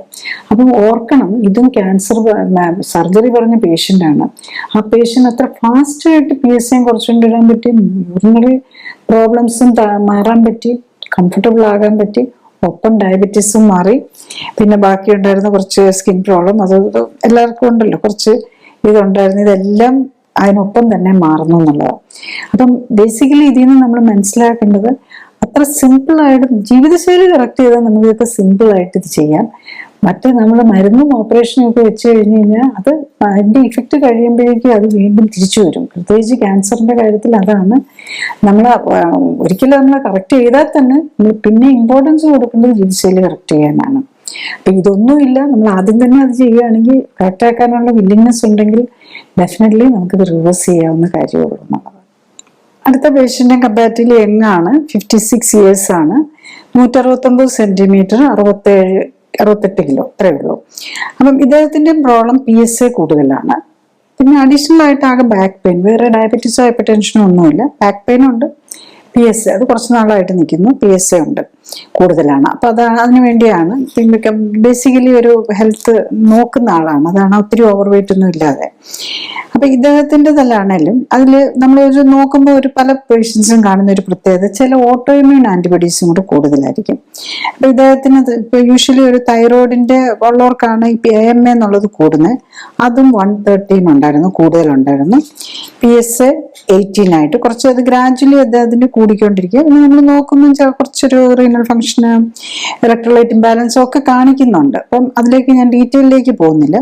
അപ്പൊ അദ്ദേഹത്തിന്റെ അത് ഗ്രാജുവൽ റിഡക്ഷൻ ആണ് ഇദ്ദേഹത്തിന് വന്നത്. ആദ്യം 18 ഉണ്ടായിരുന്നു, പിന്നെ അത് 8th day ആയപ്പോഴേക്കും 13.5 ആയി, പിന്നെ 15ാം ദിവസം ആയപ്പോഴേക്കും 10.7 ആയി, പിന്നെ കുറച്ചുകൂടെ മറ്റത് വളരെ ഫാസ്റ്റ് ആയിട്ട് 30 days കൊണ്ട് തീർന്നു. പക്ഷെ ഇദ്ദേഹത്തിന്റെ വളരെ സ്ലോ ആണ്. 30 ദിവസം ആയപ്പോഴേക്കും 9.5 എത്തി, 60th day ആയപ്പോഴേക്കും 9.7 ഇച്ചിരി കൂടുകയാണ് ചെയ്തത്. അത് ബേസിക്കലി എന്താണെന്ന് ചോദിച്ചു കഴിഞ്ഞാൽ, അന്ന് അവിടെ അവർക്ക് കുറച്ച് ഫങ്ഷൻസ് ഒക്കെ വന്ന് കുറച്ച് ഫുഡൊക്കെ തെറ്റിച്ചു, കുറച്ച് കാർബൊക്കെ എടുത്തു. അപ്പൊ അതാണ് തിരിച്ചു വന്നു. അത് കഴിഞ്ഞ് നെക്സ്റ്റ് ഡേ 60 ആയപ്പോഴേക്കാണ് ഇത്തിരി കൂടിയത്. പക്ഷെ ഡേ 90 ആയപ്പോഴേക്കും 8.3 വന്നു, വീണ്ടും കുറയാൻ തുടങ്ങി. അപ്പം ബേസിക്കലി ഇതിൽ എന്താ, നമ്മൾ എത്ര ഫാസ്റ്റ് ആയിട്ട് റിസൾട്ട് വരുമെന്ന് ഡിപ്പെൻസ്, നമ്മൾ എത്ര സ്ട്രിക്റ്റ് ആയിട്ട് ഡയറ്റ് നോക്കുന്നു. ഇതിലെല്ലാം നോക്കുന്നത് കാർബോഹൈഡ്രേറ്റിന്റെ അളവ് കുറയ്ക്കാം, മറ്റുള്ളതെല്ലാം നോക്കണം. ജങ്ക് ഫുഡൊക്കെ ഒഴിവാക്കണം. നമ്മൾ സ്പെഷ്യൽ ന്യൂട്രീഷൻ സപ്ലിമെന്റ് തരുന്നുണ്ട്, ഇമ്മ്യൂണിറ്റിയും എല്ലാം കറക്റ്റ് ചെയ്യാനായിട്ട്. ഇത് കൂടാതെ കാർബ് എന്തോരം എടുക്കുന്നു എന്നുള്ളതാണ്. അപ്പൊ ഇത് ഈ ചില ഫങ്ഷൻസ് ഒക്കെ വരുമ്പം ആൾക്കാർ കാർബ് എടുത്തു പോകും. അതാണ് ഇതിനകത്ത് വന്നിരിക്കുന്നത്. പക്ഷെ അത് ഇപ്പം അത് കഴിഞ്ഞിട്ട് നെക്സ്റ്റ് മന്ത് ആയപ്പോഴേക്കും വീണ്ടും അത് കുറഞ്ഞു വന്നു, 6.6 വന്നു. നെക്സ്റ്റ് ഒരു 180 ആയപ്പോഴേക്കും അത് നോർമലായെന്നുള്ളതാണ്. ബിലോ 4 3.6 കുറഞ്ഞു എന്നുള്ളതാണ്. അടുത്ത പേഷ്യന്റ് കുറച്ചും കൂടി യങ്ങറാണ്, 49 വയസ്സേ ഉള്ളൂ, 170 സെന്റിമീറ്റർ, 171.4. റീസണബിളി ഹെൽത്തി ആയിട്ടുള്ള, അതായത് നമ്മൾ ജനറലി നോക്കുമ്പോൾ ഓവർ വെയിറ്റ് ഒന്നും പറയാനില്ലാത്ത ആളാണ്. പക്ഷെ ഇദ്ദേഹം വർഷങ്ങളായിട്ട് ഡയബറ്റിക് ആണ്, 10 വർഷമായിട്ട് ഡയബറ്റിക് ആണ്. ഇദ്ദേഹം ക്ലിനിക്കലി സപ്പോർട്ടഡ് ലൈഫ് സ്റ്റൈൽ കറക്ഷന് വേണ്ടിയിട്ട് വരുന്നത് പോസ്റ്റേറ്റ് ഓറിയന്റഡ് ആയിട്ടല്ല. അദ്ദേഹത്തിന് ഹാർട്ട് അറ്റാക്ക് വന്നു, ഒരു മേജർ അറ്റാക്ക് വന്നു, അതിൻ്റെ കൂടെ സ്റ്റെന്റ് ഇട്ടു. ഇനിയും പിന്നെയും ഫേസ്ഡ് സ്റ്റെന്റ് ആയിട്ട് 2-3 പ്രാവശ്യമായിട്ട് ഇനിയും സ്റ്റെന്റുകൾ ഇടണം, അല്ലെ ബൈപ്പാസ് ചെയ്യണമെന്ന് പറഞ്ഞു. ആ സിറ്റുവേഷനിലാണ് അദ്ദേഹം വരുന്നത്. അപ്പം അതിൻ്റെ കൂടെ നമ്മൾ ചെക്കപ്പ് ചെയ്യുമ്പോഴാണ് ഫാറ്റി ലിവർ ഉണ്ട്, പ്രോസ്റ്റേറ്റിന്റെ എൻലാർജ്മെന്റ് ഉണ്ട്, പ്രോസ്റ്റേറ്റിൽ സിസ്റ്റ് ഉണ്ട്, പിന്നെ കിഡ്നി ഫങ്ഷൻസിന് കുറവുണ്ട്, CKD ഉണ്ട്. ഓക്കെ, അപ്പൊ അങ്ങനെ മൾട്ടിപ്പിൾ രോഗങ്ങളായിട്ടുള്ള ആളാണ്. അപ്പൊ അതിൻ്റെ കൂടെ PSA കൂടുതലുമായിരുന്നു. അപ്പൊ നമ്മൾ ബേസിക്കലി ഇനിഷ്യലി അത് കുറെ അധികം മെഡിസിൻസും ഉണ്ട്. അദ്ദേഹത്തിന് ഈ മരുന്നുകളെല്ലാം ഈ ഹാർട്ടിന് വേണ്ടിയിട്ട് ക്ലോപ്പിലെറ്റ്, ലെക്സിബാൻ, ഇവാബ്രാൻഡിൻ, പിന്നെ ഒരു 3 പ്രഷറിന് മരുന്ന്, എല്ലാത്തിൻ്റെയും കൂടെ പേര് ഞാൻ വായിക്കുന്നില്ല, ഒരു 10-20 ഗുളികകൾ ഡെയിലി കഴിക്കുന്നുണ്ട്. അതിൻ്റെ കൂടെ ഷുഗറിന് വേണ്ടിയിട്ടും 2 ഗുളികയുണ്ട്, ഇൻസുലിനും ഉണ്ട്. ഇപ്പൊ ഇത്രയും മരുന്നുകളും എടുത്തുകൊണ്ടിരിക്കുന്ന ആളാണ്. അപ്പം ഇദ്ദേഹത്തിന്റെ നമ്മൾ ആദ്യം ഹാർട്ടിനാണ് ഇമ്പോർട്ടൻസ് കൊടുത്തത്. പിന്നെ ഒത്തിരി PSA കൂടുതലില്ലല്ലോ, ബേസിക്കലി 6.11 ആണ് ഈ PSA വാല്യൂ. അതുകൊണ്ട് അത്ര ഇമ്പോർട്ടൻസ് കൊടുത്തില്ല. പക്ഷെ ഇദ്ദേഹത്തിന്റെ HbA1c എല്ലാം കുറഞ്ഞ്, ഹാർട്ടിന്റെ മരുന്നുകളും എല്ലാ മരുന്നുകളും ഇതിന്റെ മന്ത് കുറയ്ക്കാൻ പറ്റി, ഷുഗർ കൺട്രോൾ ആക്കി. പക്ഷെ എന്നാലും PSA അത്ര അങ്ങ് കുറഞ്ഞു വന്നില്ല. അപ്പൊ അത് കഴിഞ്ഞപ്പോഴാണ് ഇവൻ 90 days ആയപ്പോഴേക്കും HbA1c 5.3 ആയി. പക്ഷെ PSA കുറയുന്നില്ല. അപ്പം അത്രയും നാളെ സാധാരണ ഡയബറ്റിക് പേഷ്യൻസിന് നമ്മൾ സ്ട്രിക്റ്റ് നോൺ കാർബ് പറയാറില്ല. യൂഷ്വലി കുറച്ചൊക്കെ ഉള്ളവർക്ക് നമ്മൾ അത്ര സ്ട്രിക്റ്റ് അല്ലെങ്കിലും മറ്റുള്ളതൊക്കെ അത്ര നമ്മൾ സ്ട്രിക്റ്റ് നോൺ കാർബ് പറയുന്നത് ക്യാൻസർ പേഷ്യന്റാണ്. അപ്പം HbA1c 90 days ആയപ്പോഴേക്കും 5.3 ആയിട്ടും PSA 6 ഇച്ചിരി കൂടുമായിരിക്കുന്നത്, 6. സെയിം തന്നെ 6.6. ആദ്യം ഒന്ന് കുറഞ്ഞായിരുന്നു. 15th day ആദ്യത്തെ സമയത്ത് PSA 4.45 വന്നിട്ട് പിന്നെയും കൂടുന്ന പോലെ വന്നു. അപ്പൊ കുറച്ച് റിലാക്സ്ഡ് ആയപ്പോൾ കാർബ് കൂടുതൽ കഴിക്കാൻ തുടങ്ങിയതാ. ആൻഡ് ഈവൻ ഇടയ്ക്ക് ഇപ്പം ഒന്നും കൂടെ നോക്കിയപ്പോഴേക്കും അതിന് യൂഷ്വലി വൺസ് ഇൻ എ മന്താണ് നോക്കുന്നത്, കുറച്ച് 30 days കഴിഞ്ഞാൽ. പക്ഷെ വീണ്ടും ഇത് കൂടിയെന്ന് കണ്ടപ്പം 15 days കഴിഞ്ഞപ്പോൾ വീണ്ടും നോക്കിയപ്പം വീണ്ടും കൂടുന്ന കാണിക്കുന്നു. 7 പോയിന്റിലേക്ക് വന്നപ്പോഴാണ് സ്ട്രിക്റ്റ് നോൺ കാർബ് ഡയറ്റ് എടുക്കാൻ പറഞ്ഞു. അപ്പം പിന്നെ PSA കുറഞ്ഞ് നെക്സ്റ്റ് ഇതിലേക്ക് വന്നപ്പോഴേക്കും 4.6 എത്തി, അടുത്തത് വന്നപ്പോഴേക്കും 2.7 വന്നു. അപ്പം നമ്മൾ എത്ര സ്ട്രിക്റ്റ് ആയിട്ട് നോക്കുന്നു എന്നനുസരിച്ചാണ്. അപ്പൊ ഇദ്ദേഹത്തിന് അപ്പം പല ഇതിൽ നിന്നാണ് ഹാർട്ടിന്റെ പ്രോബ്ലം, പിന്നെ സ്റ്റെന്റ് അല്ലെ ബൈപ്പാസ് ചെയ്യേണ്ടത്, അതിൽ നിന്ന് ഒഴിവായി. ഈവൻ ഇത്രയും കാലമായിട്ട് കൊണ്ടുവരുന്ന ഡയബറ്റീസിനും നമ്മൾ 5.5 SBNC കൊണ്ടുവന്ന് അത് മെയിൻറ്റെയിൻ ചെയ്യാനും പറ്റുന്നുണ്ടെന്നുള്ളതാണ്. അപ്പൊ മൾട്ടിപ്പിൾ പ്രോബ്ലംസിൽ നിന്ന് ഒന്നിച്ച് തന്നെ നമ്മളിത് മാറും. അതിൻ്റെ കൂടെ പോസിറ്റീവ് ഉണ്ടെങ്കിൽ അതും മാറും. ഇതിലൊക്കെ ഞാൻ ഒന്നിലും ഒത്തിരി ഡീറ്റെയിൽ ആയിട്ട് ഞാൻ സ്കാനിങ്ങിന്റെ റിപ്പോർട്ടൊന്നും പറഞ്ഞില്ല.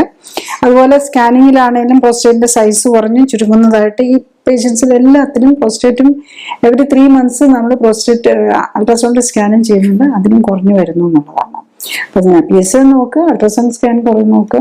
അപ്പൊ നമ്മൾ ഈ പ്രോസ്റ്റേറ്റ് ക്യാൻസർ വന്നു എന്നും പറഞ്ഞ് നമ്മൾ അത്ര വറി ചെയ്യേണ്ട, അല്ലെങ്കിൽ PSA കൂടിയെന്നും പറഞ്ഞ് വറി ചെയ്യേണ്ട കാര്യമില്ല. സ്കാനിങ് സിമ്പിൾ സ്കാനിങ് മെത്തേഡ്സ് ഉണ്ട്, അത് നോക്കുക, PSA നോക്കുക. നമുക്ക് അതിന്റെ റിസൾട്ട് ഇമ്മീഡിയറ്റ്ലി തന്നെ കാണാവുന്നതാണ്. അപ്പൊ അത് എത്ര സ്ട്രിക്റ്റ് ഡയറ്റ് വേണമെന്നുള്ളത് നമ്മൾ റിസൾട്ട് അനുസരിച്ചാണ് എത്ര നമ്മൾ സ്ട്രിക്ട്നെസ് വേണമെന്നുള്ളതും ഡിസൈഡ് ചെയ്യുന്നത്. ക്ലിനിക്കലി സപ്പോർട്ടഡ് ജീവിതശൈലി ക്രമീകരണത്തിൽ രോഗലക്ഷണങ്ങളെ അല്ല ഫോക്കസ് ചെയ്യുന്നത്, അതിൻ്റെ അടിസ്ഥാന കാരണമായ ശരീരഘടനയിലെയും ഹോർമോൺ ബാലൻസിലെയും ഇമ്മ്യൂണിറ്റിയിലെയും വ്യതിയാനങ്ങളെയും അവയ്ക്ക് കാരണമായ ജീവിതശൈലിയിലെ അപാകതകൾ പരിഹരിക്കാനുമാണ്. അതുകൊണ്ടാണ് ഏത് പ്രായത്തിലുള്ള ആൾക്കും ഒരേ സമയം വ്യത്യസ്ത രോഗങ്ങൾക്കും രോഗലക്ഷണങ്ങൾക്കും അസ്വസ്ഥതകൾക്കും ആശ്വാസം ലഭിക്കുന്നത്. രോഗമുക്തിക്ക് ആധാരം ഇമ്മ്യൂൺ സിസ്റ്റമാണ്. ഇമ്മ്യൂൺ സിസ്റ്റത്തിന് ഉത്തമമായി പ്രവർത്തിക്കാനുള്ള അവസരമൊരുക്കുകയും അതിലൂടെ ശരീരത്തിന്റെ സെൽഫ് ഹീലിംഗ് പവറിനെ ഉത്തേജിപ്പിക്കുകയുമാണ് വേണ്ടത്. സ്വയം ജീവിതശൈലി ക്രമീകരിച്ച് ആരോഗ്യം ഉത്തമമാക്കി നിലനിർത്താനാണ് എല്ലാവരും ശ്രമിക്കേണ്ടത്. അതിന് കഴിയാതെ വരികയോ ഹൃദ്രോഗവും ക്യാൻസറും പോലുള്ള മാരക രോഗങ്ങൾ സംശയിക്കപ്പെടുമ്പോഴും ഒന്നിൽ കൂടുതൽ രോഗങ്ങളുള്ളവർക്കും മരുന്നുകൾ ദീർഘകാലം ഉപയോഗിക്കേണ്ടി വരുന്നവർക്കും മരുന്നുകൾ കൊണ്ടും അസ്വസ്ഥതകൾ മാറ്റാൻ കഴിയാതെ വരുമ്പോഴും ഓപ്പറേഷൻ ആവശ്യമായി വരുന്നവർക്കും ആണ് ക്ലിനിക്കൽ സപ്പോർട്ടോടെയും സൂപ്പർവിഷനോടെയും ഉള്ള ജീവിതശൈലി ക്രമീകരണം ആവശ്യമായി വരുന്നത്.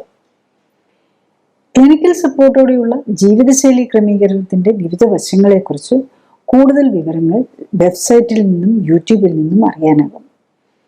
ഓരോ രോഗത്തിൻ്റെയും കാരണം, രോഗലക്ഷണങ്ങൾ മനസ്സിലാക്കി രോഗം എങ്ങനെ തുടക്കത്തിലേ കണ്ടെത്താം, വേണ്ടിവരാവുന്ന പരിശോധനാ രീതികളുടെയും ചികിത്സാ രീതികളുടെയും ഗുണദോഷങ്ങൾ, പാർശ്വഫലങ്ങൾ, അപകട സാധ്യതകൾ തുടങ്ങിയവയ്ക്കൊപ്പം ജീവിതശൈലിയുമായി രോഗത്തിനുള്ള ബന്ധത്തെയും ജീവിതശൈലി ക്രമീകരണത്തിന്റെ പ്രാധാന്യത്തെയും ശാസ്ത്രീയ വശങ്ങളെയും ക്ലിനിക്കൽ സപ്പോർട്ടോടെയുള്ള ജീവിതശൈലി ക്രമീകരണത്തെയും കുറിച്ച് വിശദീകരിക്കുന്ന വീഡിയോകൾക്കായി പ്ലേലിസ്റ്റ് കാണുക.